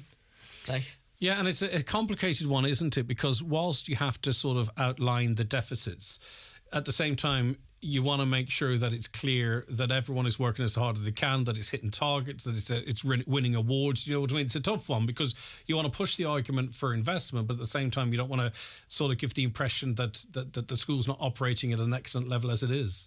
Yeah, we have immense pride in our school, and really everybody in St. Eunan's loves to be there, but we just feel that with this new school building we can excel further. Yeah, you want Cian, the minister, to see this firsthand. Yeah, exactly. Once we were asked to send a letter, I thought, do this properly. Let's get the minister up, see the fantastic work that is performed on a daily basis by the students and staff, and let her see for herself why we deserve this so much. Yeah, okay. So progress is frustratingly slow. Planning permission has been granted by Donegal County Council. Are there any positive inclinations in terms of spending? Because you see, this all ties into then to government strategy on where it invests money. Exactly. Well, a growing skill that's becoming more important is obviously leadership and communication skills. So as head boy and as chairperson of the student council, it's my I'm very cautious to distribute leadership between student council members and my team of senior prefects. But even that's difficult because we've got one meeting room, the boardroom, so it's very difficult to sit down and to strategize different things that are coming up, and just these additional skills, not just the academic ones, but these additional skills are also been affected as well, that we just can't get as far as we want with them. And even working in the canteen, we have our prefects working in there. We would try to distribute leadership to them so that they're self-sufficient, or they use their initiative, call the next person up, serve them, but there's just not enough space. You're cramped on top of each other, and that's a big concern I have just with leadership. Yeah, now the letter was sent on the 15th of January, so hopefully it's now with the Minister, and you'd be very interested in her response. I think her response might be really quite telling, because as I say, it's been structured in such a way that it needs a response. So it'll be interesting to what she has to say, Cian. Yeah, we got a response from Minister Foley's private secretary to say that she'd like to acknowledge that she's received it and they're looking into it. So we'll hopefully get a response soon. As well as inviting Minister Foley, we've also invited our 5 local TDs and some of our local councillors to visit the school as well. So we would hope that as many of them would come as well, and to pass our concerns on to the Minister to get this issue addressed as soon as possible. Yeah, and one of the key lines from the letter, Shay, is simple. The current facilities restrict the potential of our students on a daily basis. 100%, Greg. Like, look at the prefabs, the rec. Like, you're going into a classroom in the summer and it's roasting, and you're taking off your jumper and you're wearing your shirt. But you can't be heated anyway. It's roasting in here and you're sitting in a jacket. Yeah, Greg, but and then in the winter it's freezing. It's not taking me on, Cian. No, you're right. I know what you're saying. The temperature can't be regulated in the summer or the winter. Too hot in the summer, too cold in the winter. How's transition year going for you, Shane? Yeah, it's great. We have a lot of options at St. Eunan's. Like, I'm doing the PE course. Brilliant. And we went down to the ATU in the first half of the year doing gym work with Neil Barrett, and it's a really great course. Yeah. Is that what you sort of have one eye on in the future, maybe? Yeah, maybe going down the PE route or something would be great, yeah. Brilliant stuff. Do you play sports? Yeah, I play for Drumkey now. Oh, well done. What about you, Cian? You're in 6th year. It's a busy year for you, especially taking on this type of work as well. Your leaving cert coming up in a couple of months? Leaving cert coming up in June, mocks next week. But no, we're going okay. Do you have any idea what career path you might choose? Well, hopefully go into teaching, come back to the college eventually. Yeah. These young men from St. Eunan's, says the listener, are a credit to their family and school. They are so articulate. Indeed, I agree 100%. Listen, thanks so much for getting the points across so clearly. And we want an update too when you get a formal response from the Minister. We will, of course, yeah. When are you hoping to sort of invite the public reps in on a given day, Shay, or invite them to come as they're available? What's the story? We're happy to meet them whenever they're available. They can come to St. Eunan's anytime. All right, brilliant stuff. Listen, best of luck with your campaign here. As I say, it's a very articulate letter, and it makes very strong arguments that have to be responded to. That's why it's well formulated. Yeah. It can't be just brushed off. You explain clearly why you as students want to see this progressed, because the college is doing fantastic stuff, and look where it could actually go with even better facilities. Absolutely. Cian Blake, 6th year student and chair of the Students' Council. Best of luck with the mocks. Thank you. And the leaving cert. Shay Deasley, TY student and deputy chair of the Student Council at St. Eunan's College, Letterkenny. Thank you as well. All right, well done, lads. You did brilliant. And we'll be back with more on the programme after the break. Watch the show live now on YouTube, Facebook, and at highlandradio.com. Personal improvement deserves recognition. That's progress you can feel, and the very definition of the Audi 241 range. From the striking style and comfort of the enhanced Audi A6 to the era-defining iconic Audi A4 with Competition Edition, and the quietly efficient Audi Q4 e-tron, electrified driving with no compromise. Test drive the Audi 241 range at an Audi dealer near you today. Cervical Check provides free cervical screening for women aged 25 to 65. HPV cervical screening is one of the best ways to reduce your risk of developing cervical cancer in the future. If you're due your cervical screening, don't delay. Make an appointment today. For information and to check you're on the register, visit hsc.ie/cervical check or free phone 1-800 45 45 55. From the HSE. Come along to the 2024 Clanry Hotel Wedding Fair on Sunday the 21st of January. Plan your dream wedding with us this Sunday 21st from 1 to 5 p.m. with suppliers in attendance. The Clanry Hotel Wedding Fair, the Northwest's leading wedding venue. Easy Living Furniture's biggest ever winter sale is on, but ends Sunday. This is your last chance to avail of these amazing discounts. Absolutely everything reduced across sofa, dining, bedroom, mattress, and accessories. It's the furniture you want at amazing winter sale prices. Winter sale ends Sunday at Easy Living Furniture, Crescent Link Retail Park.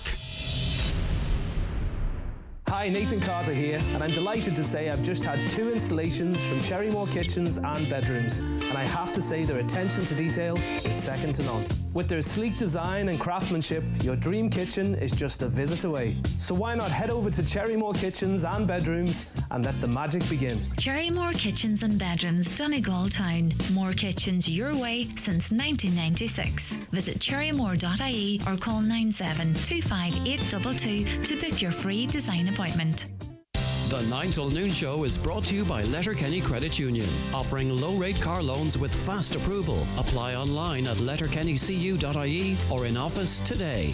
Right, local enterprise offices supported 6,640 new jobs nationwide last year. 82% of the roles were created outside of Dublin, 321 of those more specifically for us here in Donegal. The Employment Minister, Neil Richmond, joins us on the programme now. Thank you very much for joining us, Minister. Good morning, Greg. Thanks for having me. No, it's good to have you on. This is a significant, isn't it? Especially, I suppose, when we are sort of statistically at full employment here, still be able to create roles and fill them. It's quite the achievement. Yeah, no, and it's really down to the excellent work of the local enterprise offices that are based in every single county in the country, working hand in hand with the local authorities. And what we've seen is a lot of these new businesses, and indeed the new jobs being created in these businesses, they're reactive to what people want to do. So it's a bit anecdotal, but I spoke to a couple of companies and the individuals weren't working for various family reasons, care reasons. So they weren't claiming job seekers or anything, but they weren't part of our labour force. But during COVID, they were given the opportunity, a bit more time in their hands to think about what they wanted to do, to go back to workplace. Perhaps they started a small business in the shed or in the spare bedroom, or indeed taking over the family kitchen. And they've realised by engaging with the local enterprise office that they can take what many would say was a very talented hobby and actually make a living out of it. And that's been reflected over the last 10 years since the local enterprise offices were created. We've seen jobs created across the country. And this year, that 6,640 number, that's a record. That's the most amount of jobs created by Leo-backed companies in the last 10 years. It's really, really encouraging. And as you say, 82% of them outside Dublin. Donegal has done really well, particularly well. And it's something that's so heartening. And it just shows that this investment, and more importantly, the work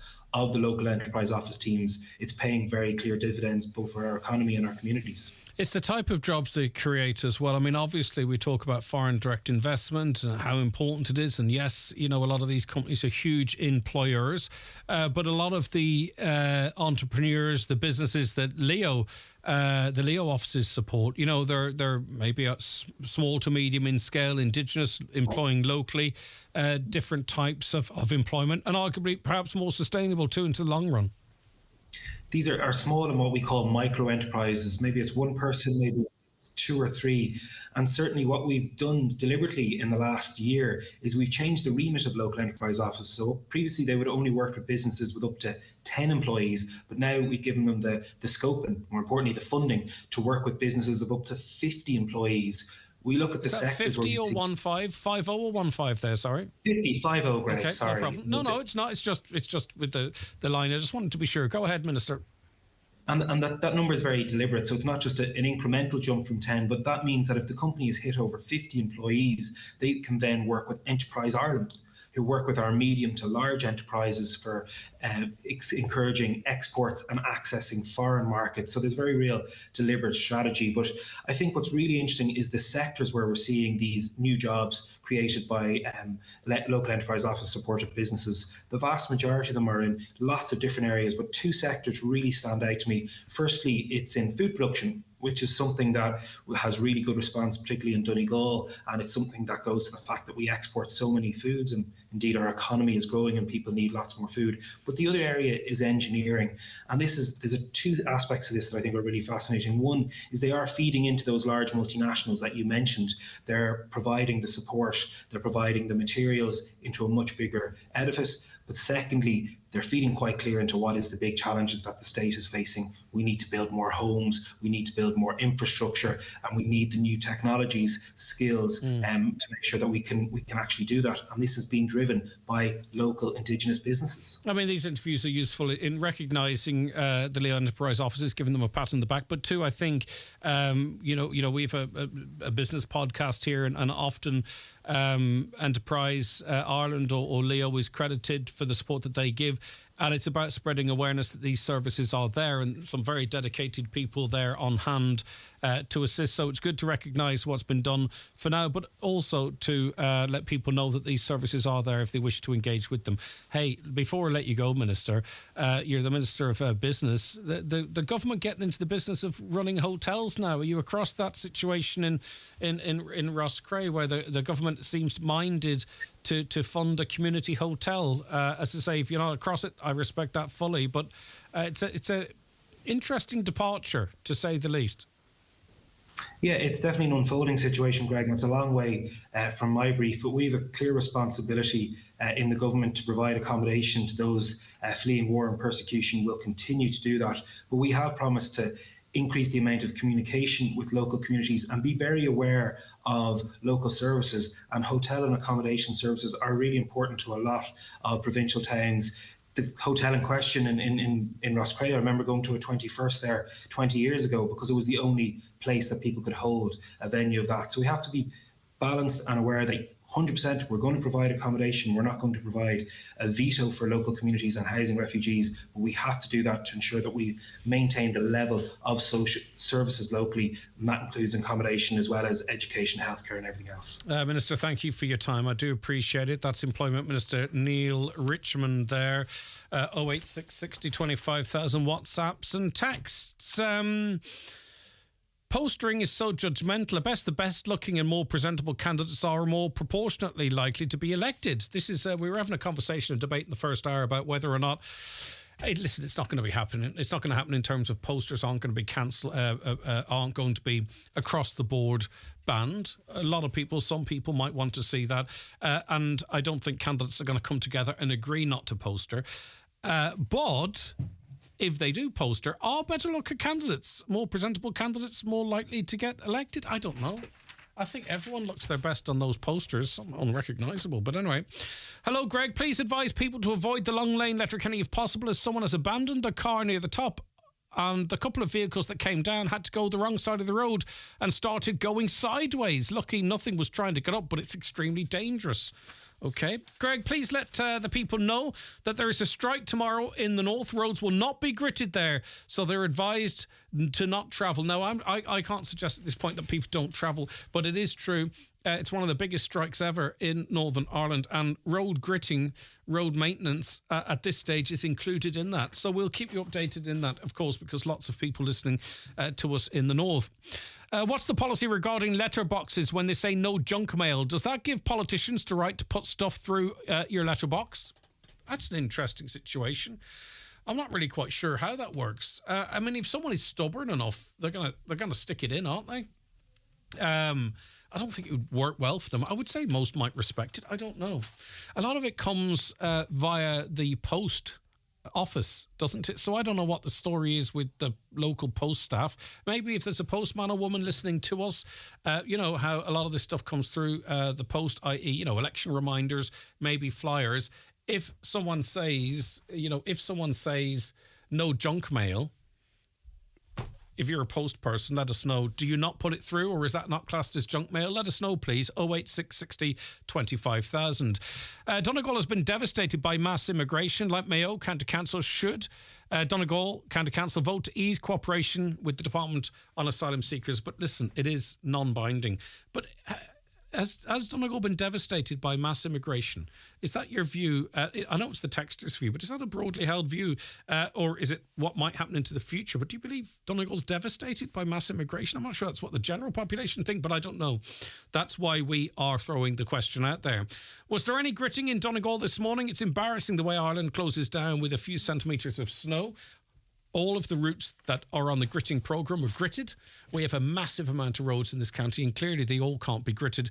But certainly any of the roads that are on the gritting programme that I travel on were perfectly clear. You can let me know what the situation was like where you are. I'd like to congratulate Mayo County Council for speaking out. Good for them, and I hope other counties do the same. As Greg says, the government have lost the people. Mayo County Council are actually thinking about their people, or are they thinking about elections? They know that they can vote the way they vote. They also know that it doesn't mean that refugees or immigrants won't come into the county. It means that the executive won't have the backing of the elected council as they go door to door looking for votes. So maybe it is a stand, or maybe it's maybe some might see it as a cheap shot to get votes and really not standing with the council executive. I don't know. What do you think? That's the next of it. The delimit clause to be inserted in the Constitution referendum to say the government has the right to take over the house if you've more bedrooms than you need. I'm going to check into that again. There's just no time because as we go to a break, we're setting something else up. But I was just really under the impression that was an opposition proposal. Why are bus drivers last to know that schools are closed? Well, I suppose it depends on who's running the buses. Let your drivers know, lads and lassies. Could you say a big thank you to everyone who was out gritting the roads, helping everyone to travel? Indeed, and I did at the start of the programme. The Fanna Day Centre is not open today, folks, by the way, if you were looking to go to it. Donegal County Council is employing technology. The council's environment team has confirmed drones are now being used in the fight against illegal dumping in the county. In reports to members to a municipal district meeting this week, the team says waste and litter staff have been trained, licences are in place and drone work is now in progress. How this works, I don't know. The team says this has been done in association with the Connacht Ulster Waste Enforcement Regional Lead Authorities, with environmental staff now set to share what they've learnt with colleagues and other local authorities. So, I mean, drones have a limited flight time. Is it to locate dumping? Is it to try and spot those that dump? I think you'd have to be really lucky. But anyway, listen, if it eliminates it or helps eliminate it. Anne, Kieran and Claire, full of praise for the two lads that were in with us, Cian and Shay, from St. Eunan's, incredibly articulate and great spokespeople for the students of St. Eunan's. The 9 till noon show with Letterkenny Credit Union. Simplify your debts with a debt consolidation loan from Letterkenny Credit Union. Call us on 074 910 2126 or apply online via our app or in office today.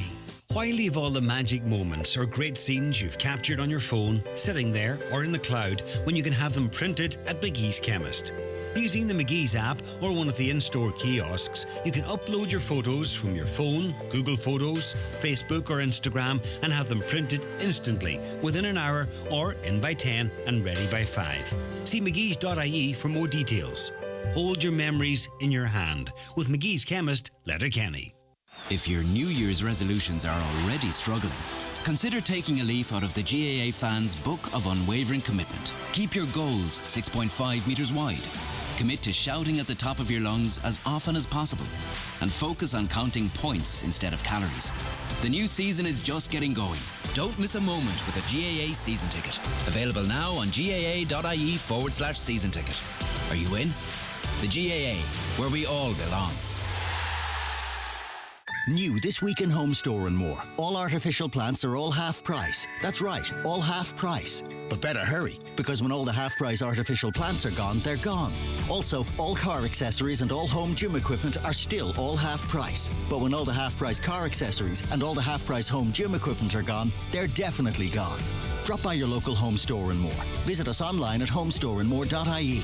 New store now open in Frascati Centre, Blackrock, Dublin. Home Store and More. A happy home. Uno, dos, tres. A hain, a do, a tree. 1, 2, 3. The Arona, the Ateca and the Tarraco. 3 great SUVs from Seat. And when you order now, you can enjoy 3 years free tyre insurance and 3 years roadside assistance. Plus 3 flexible payment options to purchase your new Seat. Visit seat.ie to discover even more of our fantastic offers. Great things come in threes at DMG Motors, Donegal Town. And while I have 3 seconds, allow me to say that yes, terms and conditions apply. Highland Radio weather updates brought to you by Grant. Building a new home? Choose Grant's A++ rated Airona air-to-water heat pump and Uflex underfloor heating. Visit grant.ie. Now, very cold this morning with frost, icy stretches and patches of fog or freezing fog. These will clear very slowly and will linger all day in places. Temperatures 1 to 3 degrees, sunny spells, some wintry showers with light northerly breezes. Tom Murray is owner of Murray's Pharmacy in Ramelton and Castlefin and treasurer too of the Irish Pharmacy Union, the IPU. Good morning to you, Tom. Great to see you again. Tom, can you hear me? Good morning to you. Morning, Greg. How are you? Okay, you had me heart in my heart in my mouth there for a moment. Me cream of ale. Right, okay, the IPU teaming up with RTE's Operation Transformation to support National Blood Pressure Day 2024. I mean, monitoring our blood pressure is critical, isn't it? And it's the type of thing often, if you have high blood pressure, or indeed, well, mostly high blood pressure, that it can be symptomless. For some, there can be headaches and other things, but for the most part, it can be symptomless. But it's a really strong indicator in relation to heart health and health more generally, Tom. Absolutely. So approximately 2/3 of the population over the age of 50 have high blood pressure. And as you say rightly, for the majority of those people, there's absolutely no symptoms. But high blood pressure is a risk factor for heart disease, for stroke, for dementia, for eyesight problems and kidney problems. So over 60% of us over the age of 50, like myself, unfortunately, have blood pressure, which is entirely symptomless. So getting to know your figure is the most important thing. A single measurement isn't diagnostic, but a single measurement is an indicator. So what we're doing in the IPU and across pharmacies, and there's more than half the pharmacies in Donegal taking part, there's almost 30 pharmacies taking part, which gives a great geographic spread in the county, is that we're partnering with Operation Transformation to allow people to come in on Thursday, tomorrow, just have a blood pressure check taken. We'll then give them a card saying either your blood pressure is fine, that it needs to be monitored, and we'll ask the people to come back to pharmacies and give them lifestyle advice on how to reduce it if it's any minorly raised, or there may be some patients who'll be referred to their doctor for further investigation. It's about giving people a bit of power. I mean, we would recommend that anybody over the age of 40 would have a blood pressure checked annually, and anybody under the age of 40 approximately every 5 years. That's the recommended care, but when you talk to people in the community, very few people, including myself, get their blood pressure monitored as regularly as they should. Yeah, and listen, I'm sure in your pharmacy and others, there are blood pressure monitors available that you can check it at home. I mean, it's good to go and get it checked in a certain environment, but if a lot of people are like me with the old white coat syndrome, you wouldn't believe the figures I can pump out, Tom. I mean, it's unbelievable. Like, doctors go, no, you can't. The bottom number can't go up like that because you're stressed. I says, doctor, yeah, it can. Yeah. But, like, oh, I'm terrible. But anyway, the point being is there's an awful lot of things, Tom, unfortunately, that can limit our life in terms of our activity, can shorten our lives, diseases we can acquire, and all that. And we would love treatment for them. We'd love successful treatment for them, and yet we still wait for science to catch up. This is one area. You don't want to be walking around with high blood pressure for a long time. There's just no doubt about that, or for any time. This is one area that, if dependent on where it's at, lifestyle changes and medicine is there and is available to get your blood pressure down to a normal level. This is something not to be afraid of necessarily. Yeah, absolutely. It's one of the most treatable conditions that we have. I mean, we have known about blood pressure. If you talk about the amount of studies and medicine medicine history that surrounds this topic, it's one of the best known topics globally. We certainly, with lifestyle changes and with appropriate medicine, you can absolutely control your blood pressure. It is one of the most treatable conditions. And it is, as I say, it's a symptomless condition, so people don't worry about it. But it is a serious condition, as you point out there, for a whole range of risk factors. Simple things like a bit more fitness, walking, weight control, reduce alcohol intake, reducing smoking, maybe reducing caffeine intake. Simple lifestyle things like those can have significant impact on reducing your blood pressure. Yeah, and continuous stress too. If you can try and just, but then again, through exercise and better diet, sometimes the stress can come down. What is the normal blood pressure? I can never remember. It's 120/80 generally, isn't it? 120/80 is textbook perfect. At 50 years of age, if I had mine below 140/80, I'd be happy. Really? I'm banging out a 130/80, and I was so me and you aren't too far off here. 130/80 is pretty acceptable, to be honest with you. Thanks, Tom. You're probably a little bit younger than me, so I'm going to give you less latitude. Yeah, but it's like one of those things. Once you, because the longer you walk around with high blood pressure, it can, heart disease, as you mentioned, the risk there, and some damage can be done that can't be undone. Stroke, dementia, as you mentioned, problems with eyesight or kidneys. And I think it's, once you actually go to the likes of your pharmacy, Tom, and other pharmacies for the first time, right, as you say, it's probably fine, might need to be checked again, lifestyle changes, or your GP might want to put on a 24-hour monitor. Yeah. But it's really, really treatable. And I think once you actually start monitoring it, it's easier then. I think a lot of people people are afraid as to what number might come up or what it might mean. But this is one of those areas of health that, there's a lot of positivity there if you sort of get a handle on the numbers. Absolutely, and it's something that nobody should be afraid of. The first time I was told I had blood pressure, I was actually quite angry because I thought I was quite fit and healthy, and I was really disappointed. And I kind of said, "You've got to be joking," and I took it quite badly. But then I said, "Oh, cop yourself on, Tom. Look at the science and just do the right thing." But once you start controlling, absolutely, it's incredibly controllable, and people shouldn't have any fear of getting their blood pressure taken. It's a simple, non-invasive.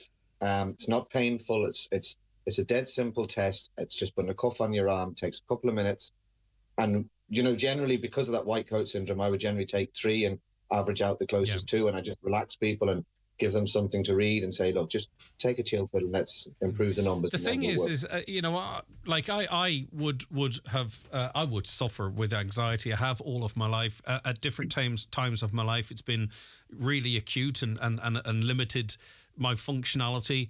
At other times it's been okay, and now it's grand, okay? And one of the way it manifested that, because you have circular thinking and you think on things, a lot of it can be, if you're very, very anxious, is about health, right? Yeah. So you can constantly think about, and you get yourself up into a TISWAS to the point where you won't go and get an eye test, you won't go and get your blood pressure checked. Absolutely. You check your pulse and it's racing at 120 or 130, and you think, how could this be? There must be something wrong with me.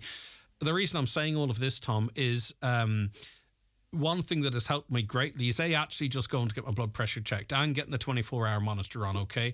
Also, having a watch that does monitor my pulse on a more regular basis so that I am content that normally it's pretty average, right? Not just when I'm checking it and I'm getting average. So the reason I'm saying that is because there might be people listening that are afraid to go to the GP for they might be kind of the same as I am, Tom. Yeah, and maybe they might see the pharmacy as a more chilled sort of environment. And just to encourage people to go and get it checked, because we've heard stories of a woman was on this show, I think. She really healthy woman, out running and everything, just got a random check, and she had acute high blood pressure. I think it was like 240 over 120 or 130 or something. Really dangerous. And it was just getting it checked out once and then got the right medication and got that sorted. So it's really important we make the effort, Tom. Absolutely. I mean, that's why we have consultation rooms in pharmacies for the last number of years. So it's a walk-in service. Generally don't need an appointment. It's a relaxed environment and it's accessible for people. But the condition you speak to there about anxiety and almost living in denial of healthcare is something that men are worse at than women. Women tend to be a lot braver, a lot more open. They have more conversations. Men tend to say, oh, it's a weakness if I go and get this checked, or they live in this fear bubble. And it's just helping people get over that. So we just encourage as many people as possible. Tomorrow, at least, is this National Day in participation with Operation Transformation. But I mean, throughout the year, we regularly take blood pressure monitoring people. Exactly. It's just to say this service is here, tie it in with a big show, and hopefully people go and get it checked.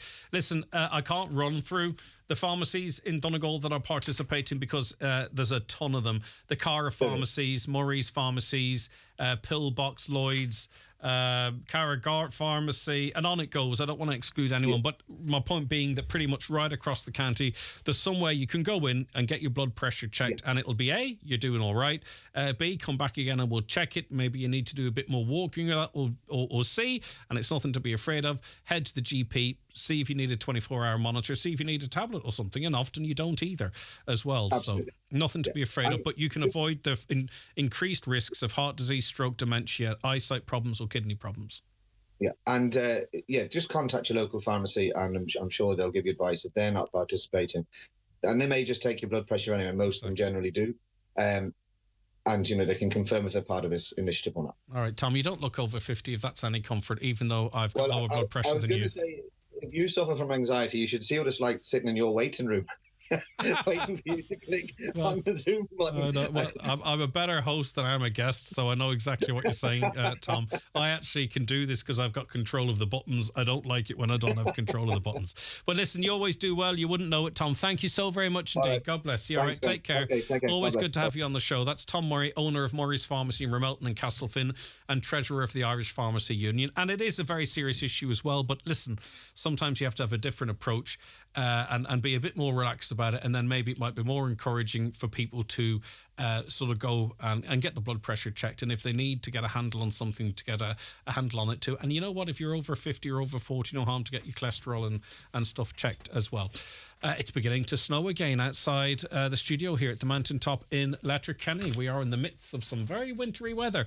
We're going to have the news for you after the break. Someone says, is the Bray up Lurgy Brack from the Dry Arch roundabout passable? It's clear. The last time I was on it, it's been treated. It was like a summer's day, effectively, in terms of the road condition. So unless something has, Charlie, drastically changed in the last few hours, you should be fine. The 9 till noon show is brought to you by Letterkenny Credit Union. Digital loans now available. Apply online or via our app today and get your loan transferred directly to your current account. You're useless. Worthless. I look after the money because you're a dope. You'd be nothing without me. Nobody cares about you. That's what abusers tell us. It's all lies. You deserve to be safe, and when you ask for help, you will be heard. If you're living with domestic or sexual violence, support is always here. Visit alwayshere.ie or call an Garda Síochána. Brought to you by the Government of Ireland. The TUI Live Happy sale is here, with savings of up to €250 per booking. Free child places, even in the school summer holidays. Plus low booking deposits from €50 per person. With holidays to suit all budgets. Relax and get booking. TUI Live Happy. Offer T's and C's apply. The massive January sale is now on at Patterson's Kitchens, the Hall Lifford. Massive savings on kitchens, beds, sofas, dining sets and giftware, with up to 50% off selected mattresses. Hundreds of products in stock and ready for delivery or collection. Open Monday to Saturday 9 a.m. till 5:30 p.m. Get yourself down to Patterson's massive January sale. What features do you like in a new car? Good tech. A big screen for playing music and putting up maps. Comfort. The car has to be comfortable. I like good bright LED headlights. I like a reversing camera and sensors. I look for a good warranty and a decent price. Well, the new Citroën C4X U Edition has all these features and more. Test drive the new Citroën C4X at Highland Motors, Mountaintop, Letterkenny. Oh, and the price? $29,900 on the road. We often make New Year's resolutions involving healthy eating, only to then break them. Well, at Kelly Centra, they've put together some easy, healthy eating tips, like keeping an eye on your saturated fat intake. It's often tough to cook up a convenient meal that ticks all the health boxes, so why not check out Kelly's range of ready meals, many low in saturated fats and high in flavour. Healthy eating tips from Kelly Centra, Mountaintop, Letterkenny.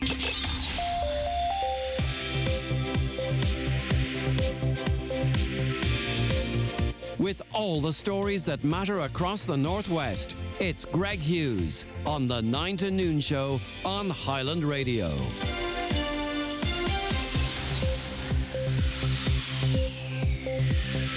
Okay, another hour of this Wednesday's 9 till noon show on the way. And we started with the news headlines, and it's over now to Donald Kavanagh. Thank you, Greg. Good morning. The status yellow low temperature ice warning currently in place for the entire country has been extended. It's set to remain in place until midday tomorrow. A warning for snow in Donegal in the northwest has been extended, meanwhile, until 6 o'clock tomorrow evening. A new task force intended to save the health service money and drive productivity is meeting for the first time today. It's being co-chaired by the HSE's Chief Executive Bernard Gloucester and the Department of Health General Secretary Robert Watt. The task force is intended to deal with the use of new technology, new ways of working and the future cost of healthcare. Donegal TD Thomas Pringle says the government must ensure there's adequate GP and hospital services in areas with large numbers of asylum seekers and international protection applicants. Taoiseach Liam Radker confirmed yesterday extra resources in health, education and policing will be provided to the 10 areas with the highest concentration of applicants. Donegal is top of that list. Donegal County Council's environmental team has confirmed drones are now being used in the fight against illegal dumping in the county. In a report presented to members at municipal district meetings this week, the team says waste and litter staff have been trained, licences are in place and drone work is now in progress. Politicians in Northern Ireland returned to Stormont today in the latest attempt to restore power sharing. It already looks doomed to fail, though. The DUP, whose support is essential, has branded the Assembly recall a stunt. It comes ahead of a day of strikes by public sector workers tomorrow, with workers calling for money from the British government to be released. The government says it'll only release the funding if Stormont is reinstated. And calls to St Vincent de Paul for assistance in paying energy bills increased by over 2/3 in the space of 2 years. The charity has been appearing before the Iraq, the Social Protection Committee today. It's discussing challenges faced as a result of energy poverty. SVP says recent price cuts by energy companies are welcome, but more people have called for help since the crisis began.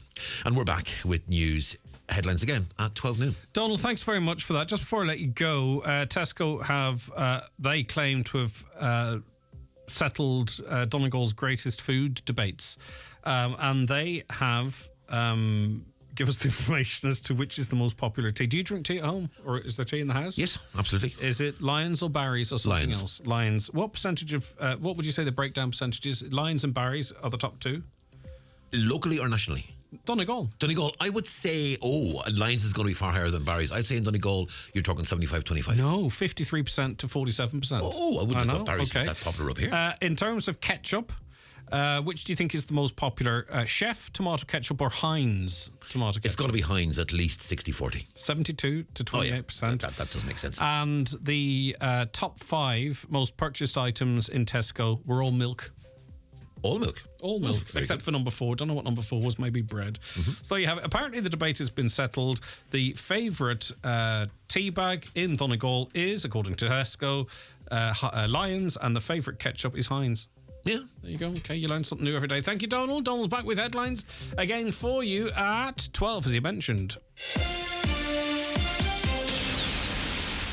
Whoa! Prices keep dropping in store at Aldi, with loads of your favourites getting the price drop treatment. Like high protein mousse 200 grams was $1.75, now $1.49. Melt in a middle fish cakes 2-pack was $3.49, now $2.99. And Irish lean beef burgers 2-pack was $2.89, now $2.49. Ooh, lean burger, lean price. Follow the path to lower prices. Go all Aldi. Prices checked 8th of the 1st, 24. Details aldi.ie/save.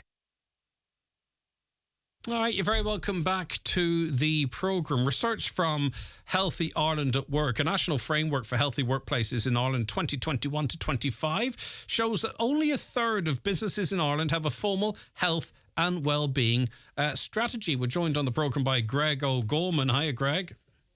Good morning. How are you? Good to have you on the show. Good. I don't want to give anything away at Highland Radio as to where we fall into this, but what is a formal health and well-being strategy? Well, your statistic that you've quoted is correct and probably not too surprising. So a formal strategy really is where a company takes ownership of supporting the well-being of their employees and of their teams. While that's something that has become more popular in recent years, particularly on the back of a difficult COVID period, it is still something that a lot of companies have yet to embrace.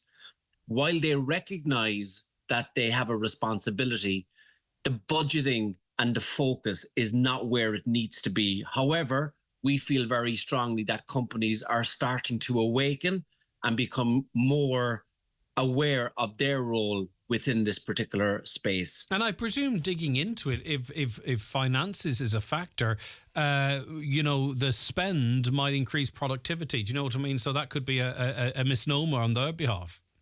I think that's a really good point, and I think you're absolutely correct. And, in today's climate, for recruitment and retention of talent, it's becoming more challenging, and companies are finding it more and more difficult to find that talent and ultimately retain them, because the costs of achieving those successes within the company are extremely high.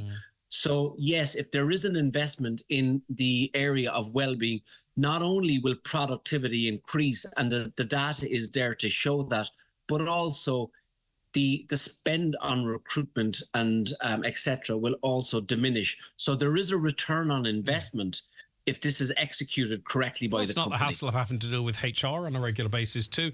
I suppose too, it can come down to the structure of the company, though, whether it's an individual, what their philosophy is or ideology is in areas of this. And I think mindfulness is a load of gobbledygook, and maybe they need to detach themselves from the way they think and think about it in a more business way. Although if you have a board or a company that's part of a larger group, then it probably might be a little bit bit different. It'd be interesting to see the breakdown of, you know, the types of companies that do have formal health and well-being strategies and those that don't. You know, you could have a company with 5 employees.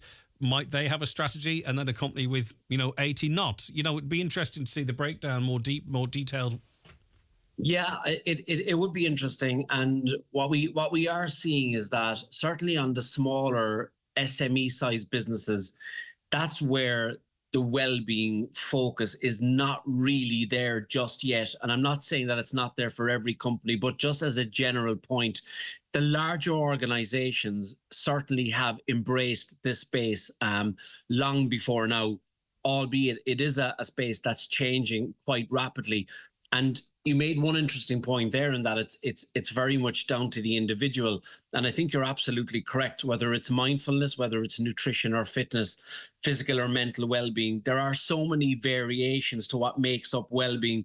And everybody has, you know, a certain maybe grow for a particular or desire or need for one area above the other, or a multiple. In my case in particular, I like, you know, embracing the fitness and the nutrition and the mental well-being, depending on the time of the year and how I feel myself.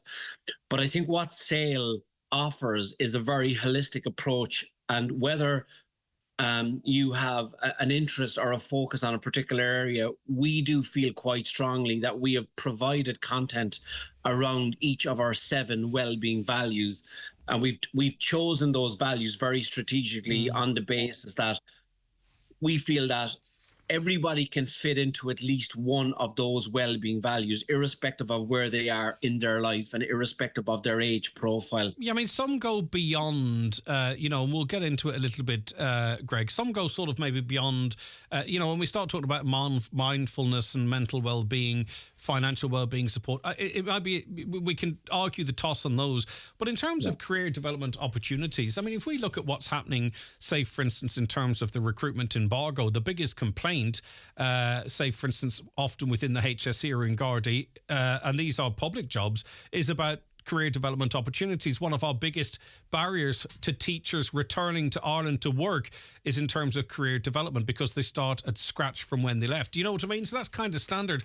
The work-life balance, you don't want to grind people into the ground and have a high turnover of staff. You want to provide them with, you know, a decent work-life balance so you can retain them. And goal setting too.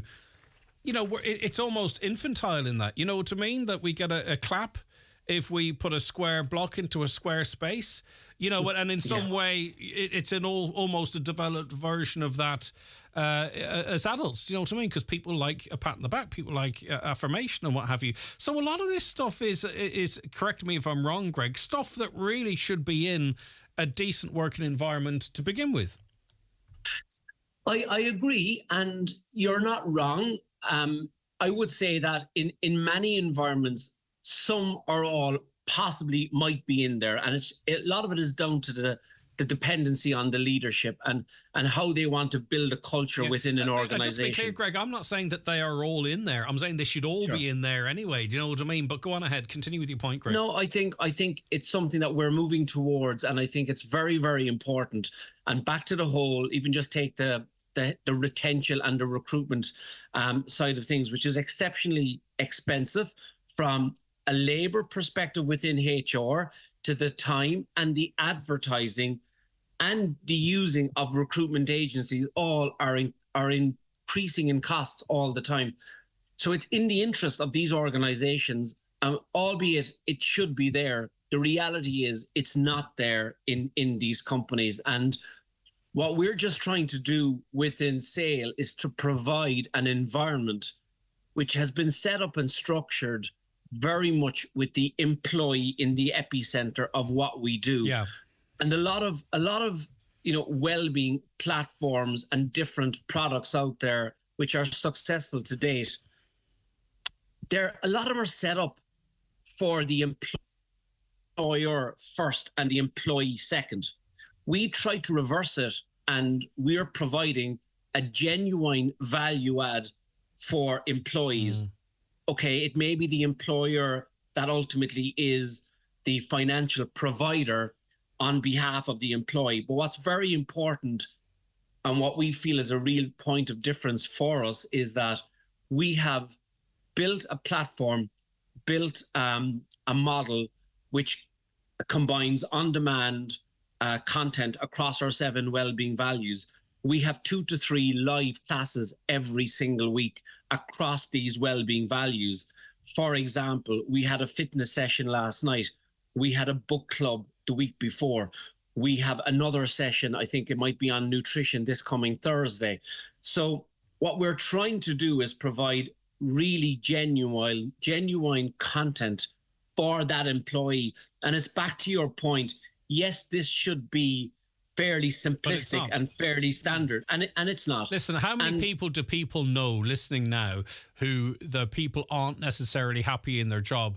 They've got one eye on something else if they got the chance, and a lot of it's down to they don't feel valued. That, in other words, they could walk out the door and it doesn't matter. Do you know what I mean? And yeah, you know, a lot of this stuff would work to sort of alleviating some of that as well. You know, your reward is not always in money. It's not. And I think, you know, that's a really, really good point. And what we've seen over the last number of years, and again, maybe COVID has driven or accelerated this, but people are only considering the financial package as one component when considering a job, whether that job is to stay or whether it's to take on a new challenge. It is the overall value to the employee and what the employer places on them as a value that I think they're considering. And that is how they're being treated. It's whether they're working from home or in the office. It's what the environment and the culture is within that organization, because people are making much more strategic decisions now, and financial is simply one component. In terms of how employers work with SAOL, SAOL, by the way, if anyone wants to search that, like, do they engage their employees with SAOL, or do you tool them up to change the working environments? What is your relationship with employers? So we essentially work very closely with our clients, employers, as you mentioned. The website is sail-app.com, just if anyone wants to check it out. We work very closely with an appointed well-being champion within that organization. Right. And then we ensure that we handhold and partner with that company and the well-being champion to roll out our platform, educate the employees of the benefits, assure the employees that they are consuming this content in a very private fashion. It's not something that they need to be concerned around, that the employer, you know, they must engage with us because the employer is the paymaster. It's not that. If that was the case, we wouldn't have a platform that is genuinely value adding. And what we're finding is once we communicate what we do and what we deliver, the engagement levels within the company accelerates dramatically. Yeah, can't be mandated. It has to have a buy-in, doesn't it? It has to have a buy-in. And we're not a partner where we're selling something and we're walking away. We're very much on the journey with the employee, with the employer and the employee, to ensure that the employer can recognize that there is a return on that investment, because it's a significant investment for companies, particularly with, 1,000 to 3,000 employees as part of their makeup. But it's also equally important that the employees are getting the value that we anticipate and have set SAOL up to be able to deliver. If either of those factors are not working, if the employer is not happy and the employee is not finding what we're delivering as valuable, then we don't have a business that's going to survive in the long term. So we have to ensure both parties independently are happy with how we deliver SAOL within the organisation. All right, and just remind people of the website there if people want more information, please, Greg. So the website, www.saol-app.com. Everything that we've discussed this morning and an awful lot more is in there. You can request a brochure, you can set up a demonstration, reach out to us. We're happy to have a chat, no obligations. And we hope to speak to some of your listeners at some point. And thank you for the opportunity of speaking this morning. It's interesting. Bye-bye. That's Greg O'Gorman there. Right. A caller says, regarding the current conversation, I think that it is all good in terms of people being able to take control of their health and helping people understand how small changes can really help them. But partnering with Operation Transformation is so bad. The show's abhorrent. It's based on body shaming, weight loss advice that is extreme, and it's purely for public entertainment. So many intuitive eating experts, psychologists, health professionals are slamming the show and speaking out. How about we do this, i.e. public community health, without a show like Operation Transformation, whose only priority is profit and entertainment over actual people's long-term health? I don't disagree with you. I don't like those type of shows. I'm not sure if it's exactly in the same format as it was when I first watched it, but we have regular guests on this show involved in the fitness area, and they would not like shows like this because they don't want it to be focused on targets and weight and what have you, and they've got different metrics that show people's improvements. It's about how you feel, isn't it? I don't like it because effectively the people that take part in it are just, subjects for us to watch, and it's just not my type of telly. Maybe Operation Transformation has changed, but thanks very much for that comment. We're talking about little changes. As anyone who listens to this show at all over the last 3 or 4, 5, 6, 7, however long years we've been doing it, I think I was an early adapter of the air fryer. I really was, I think. But anyway, be that as it may, making a couple of burgers last week in the air fryer. Everything's air fried now, if the truth be told. Nothing is fried. So did the burgers. Good burgers, by the way. Tasty and all that kind of stuff. But when the burgers were finished, I tipped the tray out into the sink. Now, that might have been a mistake, right? But I tipped the tray out into the sink anyway. And had the burgers and what have you. So then went to wash something out or other, and the sink was blocked, completely blocked. I got a plunger, and I plunged, and I came into work the next day with a sore left arm. Wouldn't shift it. So I took the water out, and it was dry, and I went down to the shop, and I got one of these sink busters, those chemicals that you can put down the drain. Stuck that down the drain.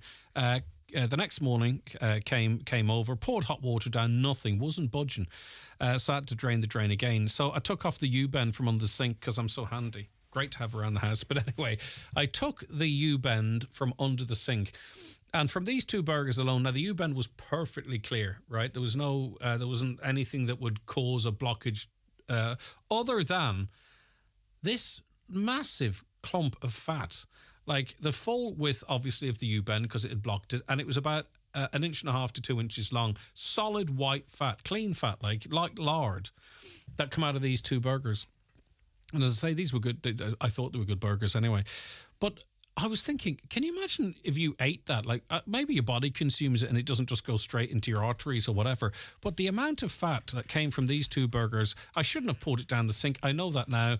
I'm not even sure that's a responsible way of disposing of it. If it's not, my apologies. You can give out to me if you wish. But I just thought it remarkable that this massive circular 1.5 inch, 1 inch wide lump of fat came from two burgers, and it was perfectly clean. It was almost like you could spread it on butter or something. But anyway, that's what I would have been eating if it wasn't for the air fryer. I don't know what that even means. Maybe it wouldn't be bad for you. But anyway, 086 60 25,000. Any insights into that or anything else for that matter? Or give us a call on 07491 25,000. The county's #1 talk show, The 9 till Noon Show on Highland Radio. The 9 till Noon Show is brought to you by Letterkenny Credit Union, offering low-rate car loans with fast approval. Apply online at letterkennycu.ie or in office today.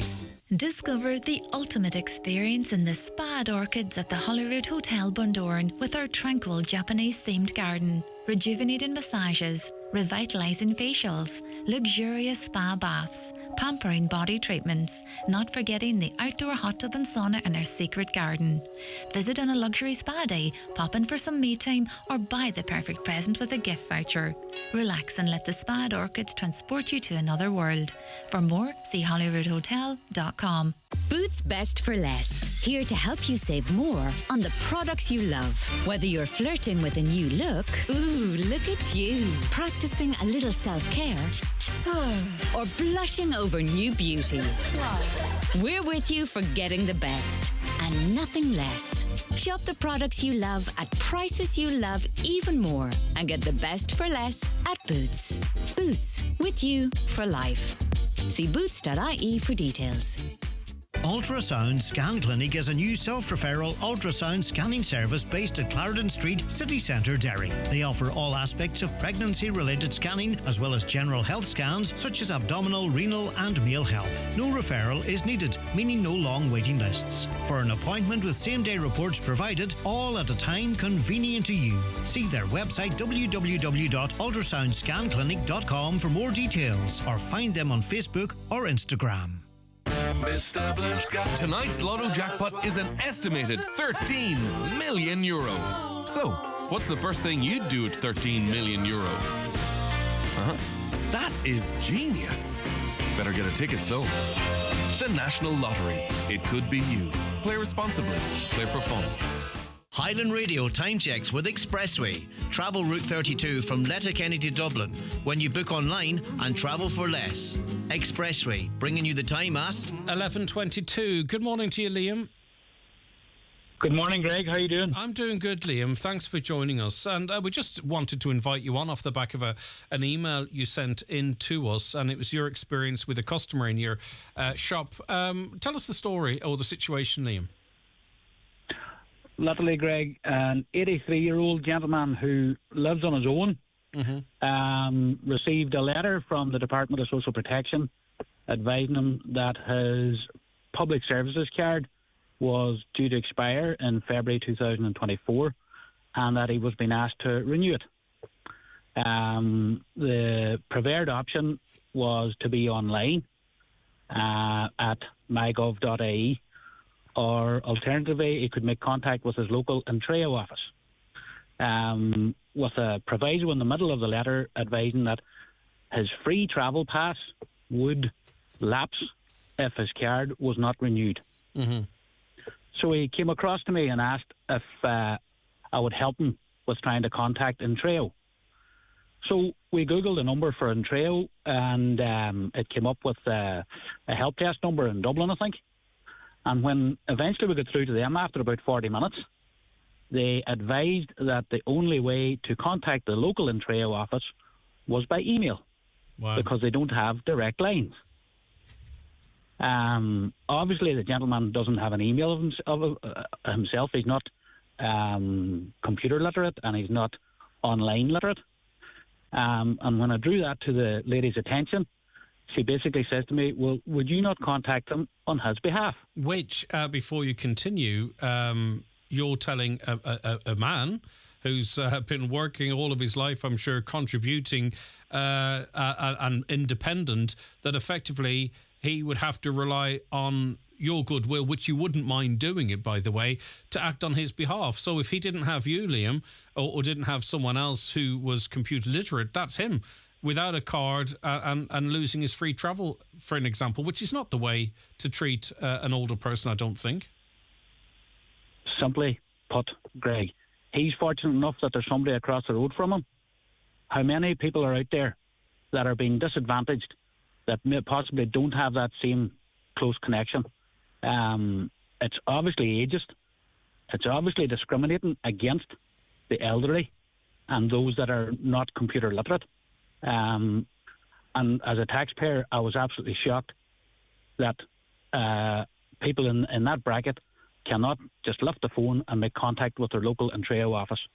The fact that he has to rely either on someone else or write to them probably, hoping that he would get a reply, was just, I just found astounding. But even the email us and we'll call you back is not an effective way of doing business in terms of, that doesn't really sound like great customer service to me either. Personally, I wouldn't have thought so. I wouldn't have thought so, Greg. It just smacked of being completely wrong, and that's a government department that we as taxpayers pay for. This gentleman, and I'm sure many like him, who would have paid their taxes all down through the years, relying on their social services card, in this instance, fortunately for me, to collect his local pension, and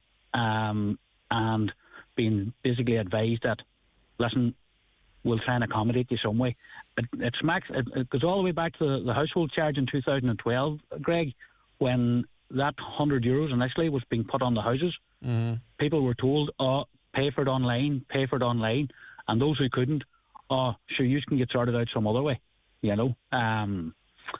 Again, consecutive governments of the two pertaining main parties consistently discriminating against those people who are not online literate, or in this case elderly, who are obviously not online literate. Only for your intervention, Liam, here, just to recap for listeners. So you contacted the Intero office on this person's behalf. They said email them in for a callback. When you said that this gentleman doesn't have an email address, this is where there's absolutely no thought for someone of a certain age or someone with literacy issues or whatever it might be.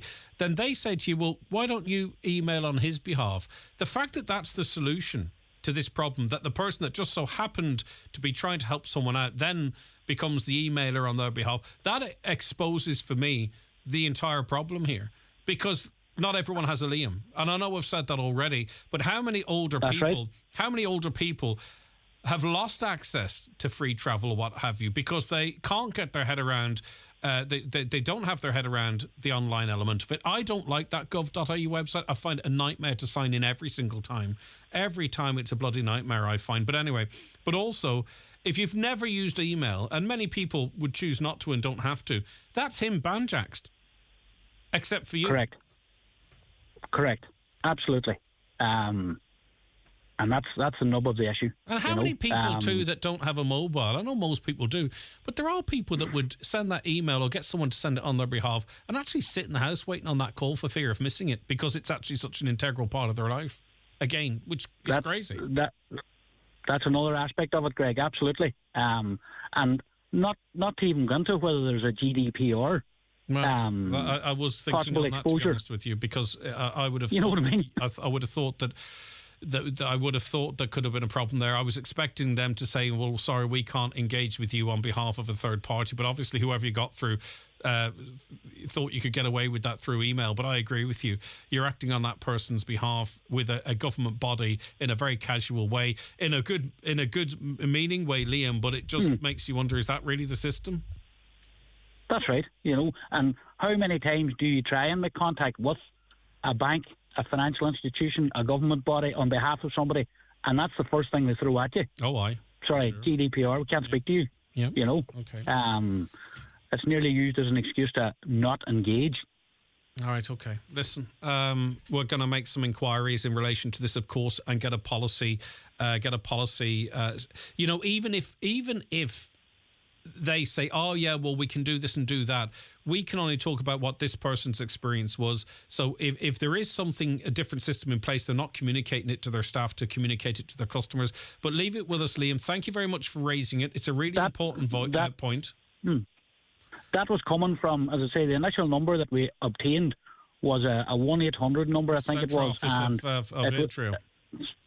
A central office in Dublin or whatever it is. Okay. And the young lady in question, this was after waiting for, as I said to the gentleman, I says, we'll dial this number and now we'll boil the kettle because we'll have a cup of tea waiting while we get somebody to answer. And 40 minutes before someone answered. Do people have that capacity? Elderly people have that capacity to sit and wait, you know. But it's not, as you say, and I know the focus is on your 83-year-old neighbour, but it's not just older people as well. There's different people with different communications abilities, and you know that probably would be better served by being able to go into an office and stuff. But we're speaking about an older person in this instance, Liam, and I appreciate it. And I'll tell you, he's lucky to have you, Liam, and lucky to have your business across the road. It's a shop you run. Do you want to mention where it is, or are you happy enough to leave it at that?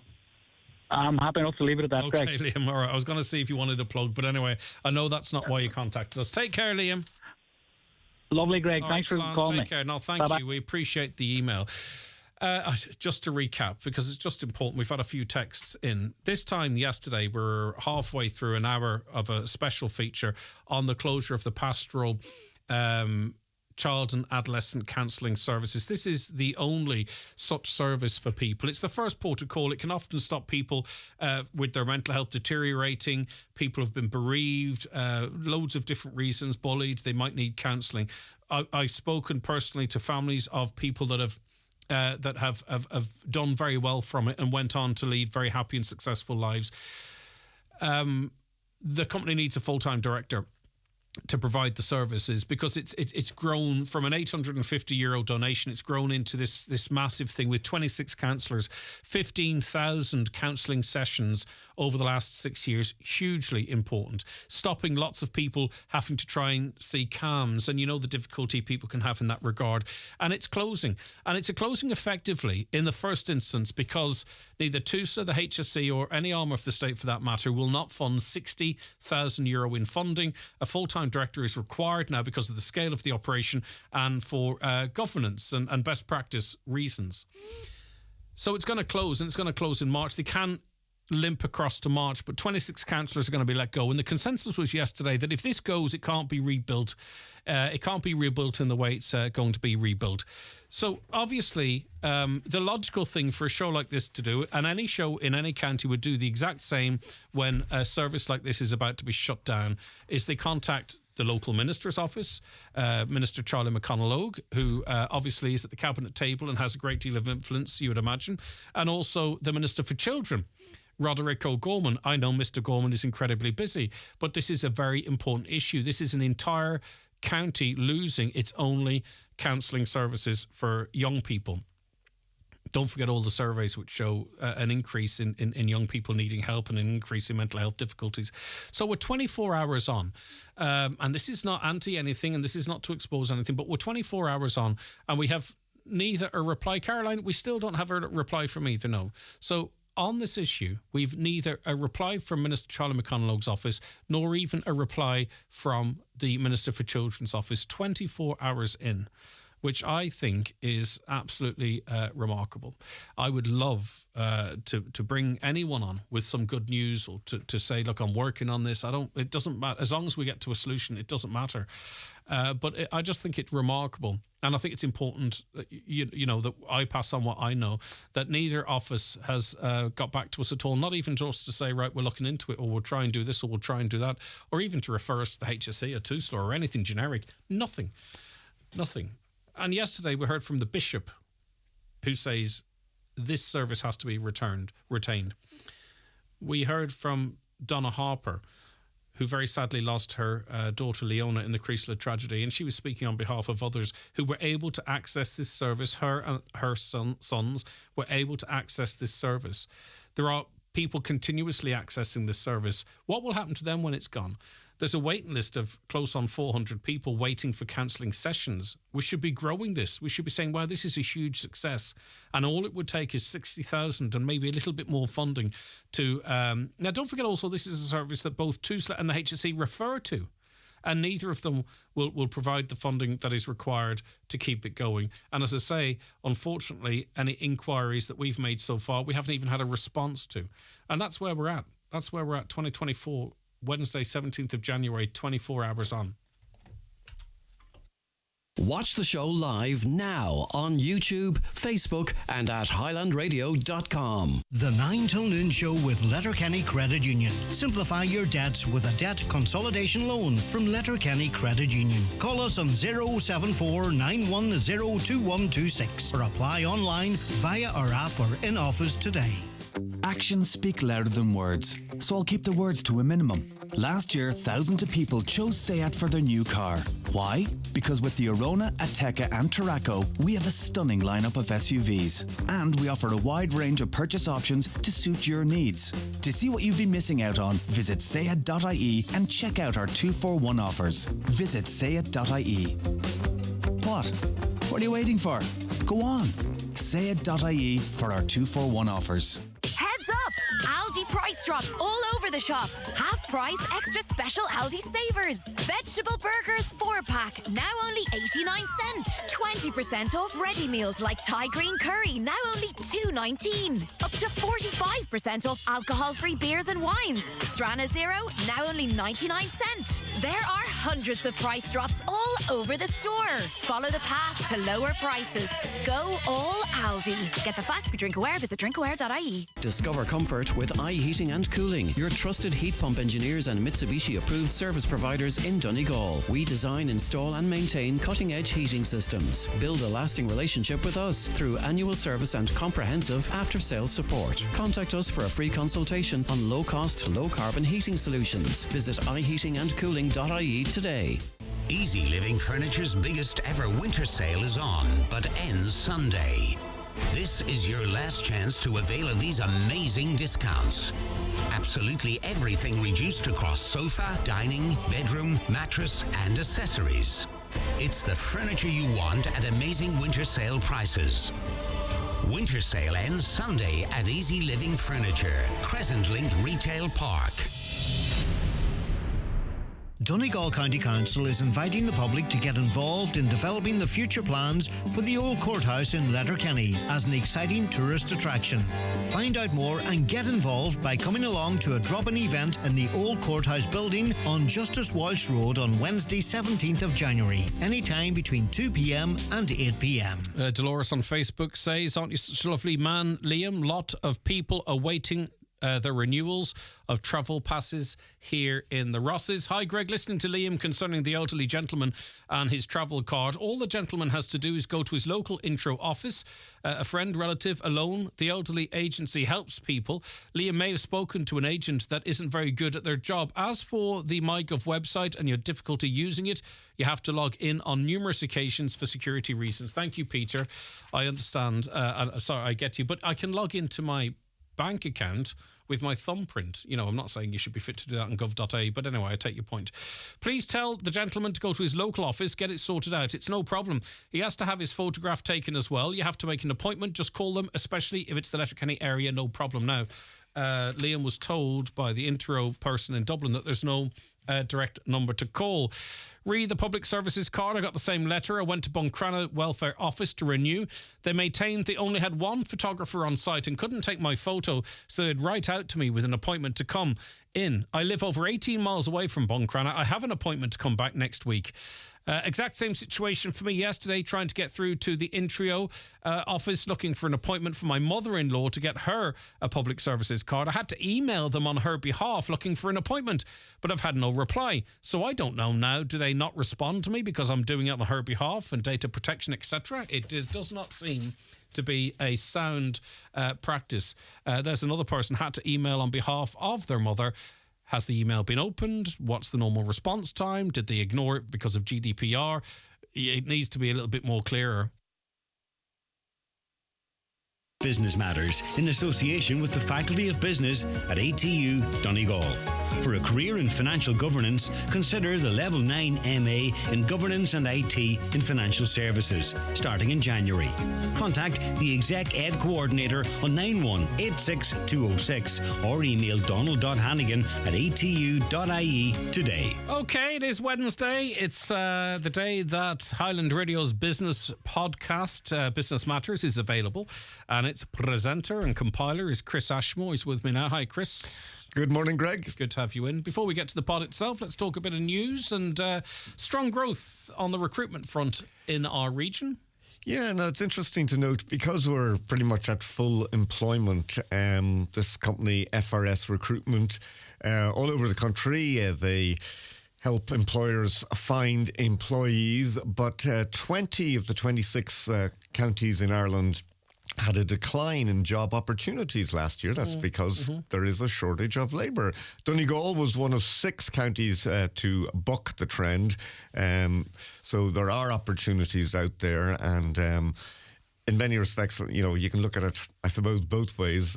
If you're looking for work, job opportunities for old, bald presenters. Oh, we'll find you something. Come on, lads. We'll find you something. Headhunt me. Well, and of course, when there's a shortage, it can drive up wages in some sectors. So it's the rather interesting scenario, given that we got through COVID and everything, and we have, and it's something I've come across now, speaking to pretty much people in every business, it is very difficult to get staff at the moment. Especially good staff who are very committed and would add great value to a company, such as myself. And then when you go and train them up, And if they go and depart, you're back to square one again. know, so exactly. it's a big issue. But anyway, it is for sure, and sorry to be a little facetious, but strong growth on recruitment in Donegal, bucking the trend of other counties. Okay, opportunities at the National Digital Research Centre. What's this about, Chris? Yeah, now this is a rather interesting... it's a government-backed organisation. Now, essentially, it was founded back in 2007, and I suppose it's a glorified startup, one-stop shop. But they're holding a 48-hour online event in February. Now, this is for people who really are, as they say, globally ambitious. So they're looking for people who've got a really good idea. They want a little bit of support, a bit of mentoring. You can get up to €100,000 in funding. So, Greg, if you've got a good idea to move jobs, this is it. Get onto the National Digital Research Centre with your plan to save the planet and who knows what else. So, close as I get to that, my head kind of looks like a globe. I don't know, Chris. But, you know, there are lots of different funding streams out there, and I think it's getting the knowledge and getting out in front, you know, between the various, you know, as I say, there's a lot of money out there, not just for businesses, but even for community organisations. And if you get on top of the application process and all that, it can really work quite well for you. And there's also loans for smaller businesses available too. You have a bit of news on that. Yes, Microfinance Ireland. Now, this is geared at small businesses. So here in Donegal, you can access loans through Microfinance Ireland of up to €25,000. And if you want to find out more about that through the local enterprise office, they're having a webinar. So online, Thursday, January the 25th. So that's what, tomorrow week. And it'll be via Zoom, 10 to 11 o'clock. So you go on and everything you want to know explained for you in a space of an hour. And if you want to proceed then, you know exactly what to do. Yeah, and we were talking to the Employment Minister earlier on about the work that Leo is doing in supporting jobs, and you know, almost 400 new jobs supported in Ireland, in Donegal, over the last year. Mm-hmm. Right, let's get on to the pod itself. And your guest this week is Maura Toner. Yes, there's the Food Coast. She's Food Coast Advisor here in Donegal. So there's been a huge explosion in growth of small companies and individuals.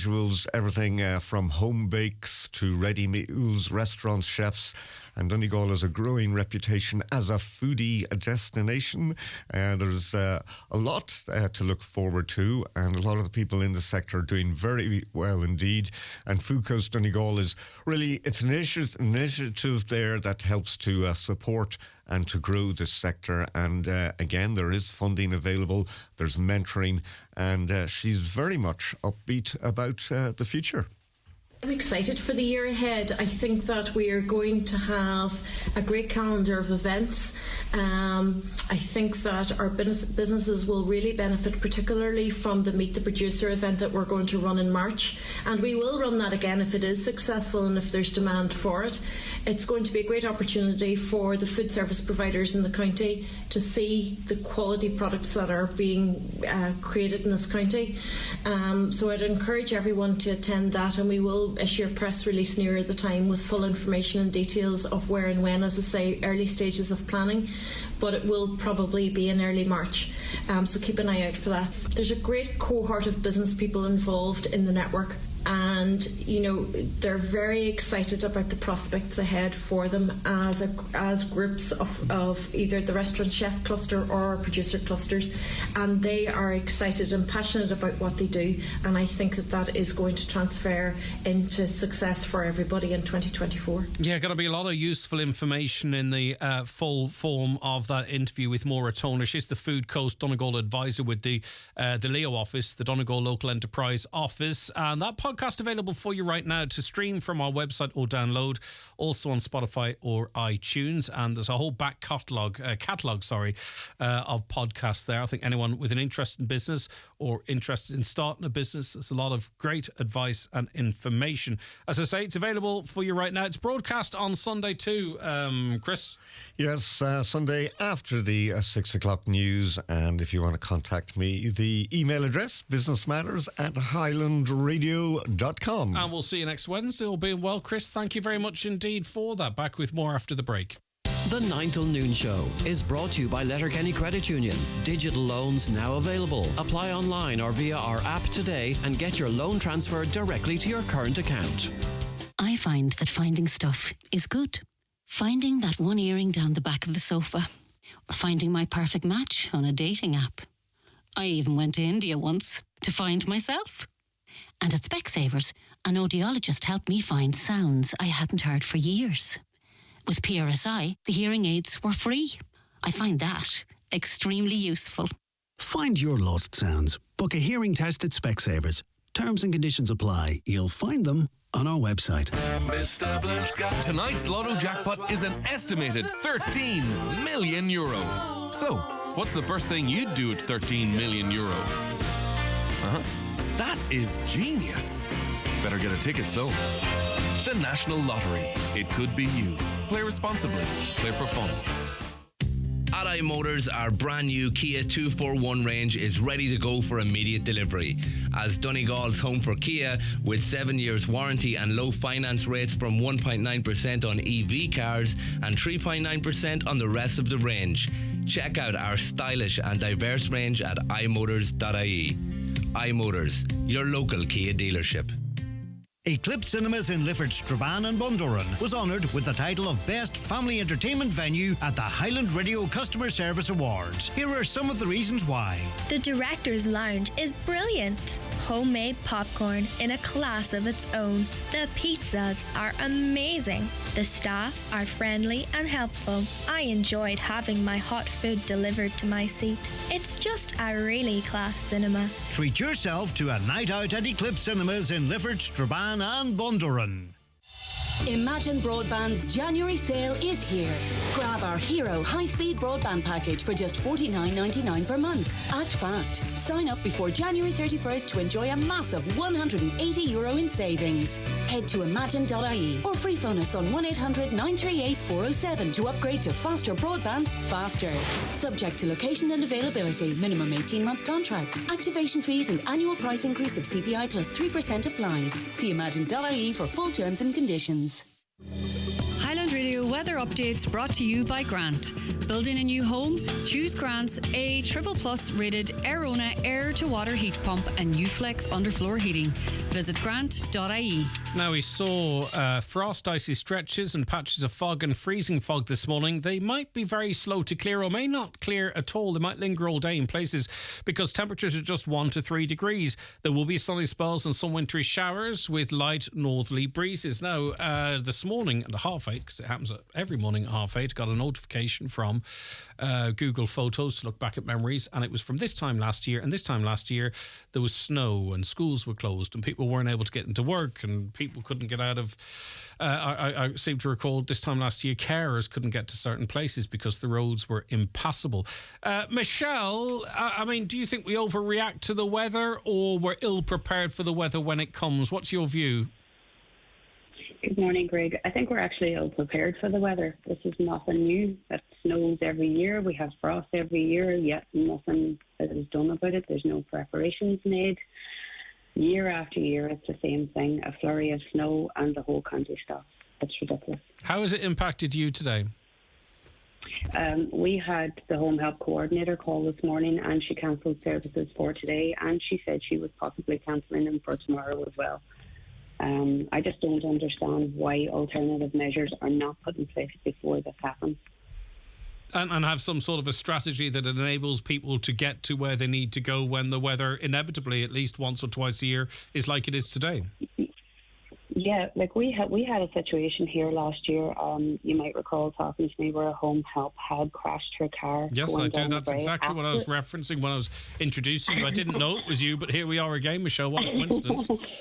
Here we are again.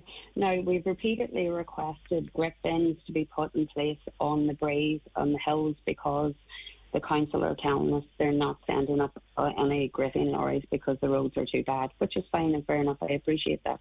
But, you know, they should be doing alternative measures to get grip bins and grip in place. Now, my partner was on to the local councillor this morning who told him that if we got a committee together, they would request funding for a bin. A bin, which would have... a bin. Salt or grit at the top of the hill. My partner went down to the council yard before and was told he wasn't allowed to get any grit. He was only allowed to get sand. Now, there's no salt in the sand, and the sand does nothing for the hills. He does sand the roads whenever the sand or salt is available. You can't find the sand under the snow, and most of the time it's frozen, and you have to chip at it to try and, to be even able to spread anything. It's a bit Father Ted, isn't it, really? And it's not your fault, it's just the setup. And you are, in fairness, you say, look, I can manage here, but what about others who are going to be let down today? Yeah, well, it's about those other elderly people that's in the house on their own. I can manage, I can get by without the home help. Not all the time, because I have my own job. I'll be able to work my hours back tonight. I'll be switching on my computer and making back the time tonight. Wow. I can manage. I feel sorry for the home help as well. They shouldn't be in a position where they're afraid to get in their cars. There should be alternative, measures in place. This goes on year, and we're going backwards because the roads up here were gritted back in the 80s, Craig. We pay council or property tax up here, but we get nothing for it. There's not even running water up here. So, I just think it's a bit ridiculous. I lived in America, and I think we had one snow day ever in 11 years. Mm-hmm. And it was on an April Fool's Day. They made sure the roads were passable. Now, I appreciate while they can't, salt or sand or treat all the roads, there can be measures put in place where, we have hills, it's clear to the council, it's clear to the people on the roads where the hills is. We have to pay our road tax. We deserve the same treatment as anybody, in a town, in a village, or getting a road treated. Why are we any different? It's just not fair. I don't know. Maybe it's a social tax for living in rural Ireland. That's the way the thing's going. If you choose to, in inverted commas, choose to live in a rural area, well, then you're going to have to face these types of inconveniences. You hope that's not the case, but you do wonder. And also you mentioned that back in the day, going back 30, 40 years, these roads were gritted. Are we getting a little bit trigger happy in a little bit of snow, a little bit of ice? The buses don't come out, the schools don't open, people don't travel to, carers don't travel. Do you understand it, or do you think we're getting a little bit sensitive to a bit of ice and snow? Well, to an extent, but if you have the correct tires on, if you're driving, with care, make the judgment yourself. But I don't expect anyone to risk themselves or crash their cars or anything. But I do expect, a level of service, whether the sun is shining or the snow is falling. I do expect the same level of service, while it may be late, delayed, or, not all the time, not constant, maybe have one call a day. But there's a poor old person living somewhere today that's not going to get any care, possibly not going to get any care tomorrow. And they may not even be able to get themselves out of bed. I just don't think it's fair. It's very worrying when you put it like that. Okay, Michelle, listen, thanks for your time today. That's Michelle. Do you agree or disagree? 086 60 25,000. The same situation may pertain tomorrow or may carry on until to tomorrow. We're at the end of the show, bar the shout, but don't let that put you off texting or calling, because we are still here to take your comments. I have an uncle in the same position as the gentleman Liam's working with in terms of renewing the card. If I rang, I cannot talk on the phone without him being present, and as I am not available during the day to support him, yet it's okay for me to email them on his behalf. Where is his right to take responsibility for his own affairs as long as possible? Why can't a form to renew not be issued to people who are not digital users in any form? Is there any exception to the rule of application online? Right, we'll get to that tomorrow morning if that's okay. We just don't have time at the moment, Caroline. Thank you. Right, I just read that comment. My free TV licence doesn't expire, so why does free travel have an expiry date, or indeed your PPS card? Surely you're still the same person. It's just more bureaucracy. Would it not be a breach of the GDPR regulations if you have to rely on someone to contact the department on your behalf? That's taking away your independence, isn't it? Well, that's the problem. This gentleman was robbed of his independence. I'm not sure if it's in the form of a digital communication, if GDPR doesn't cover that. It seems like it should.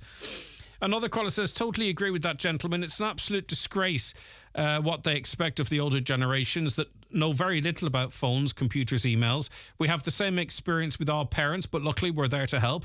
What about those who have no children and living in a rural area? It's just disgraceful. Are these people falling between the gaps? You know, that's my concern.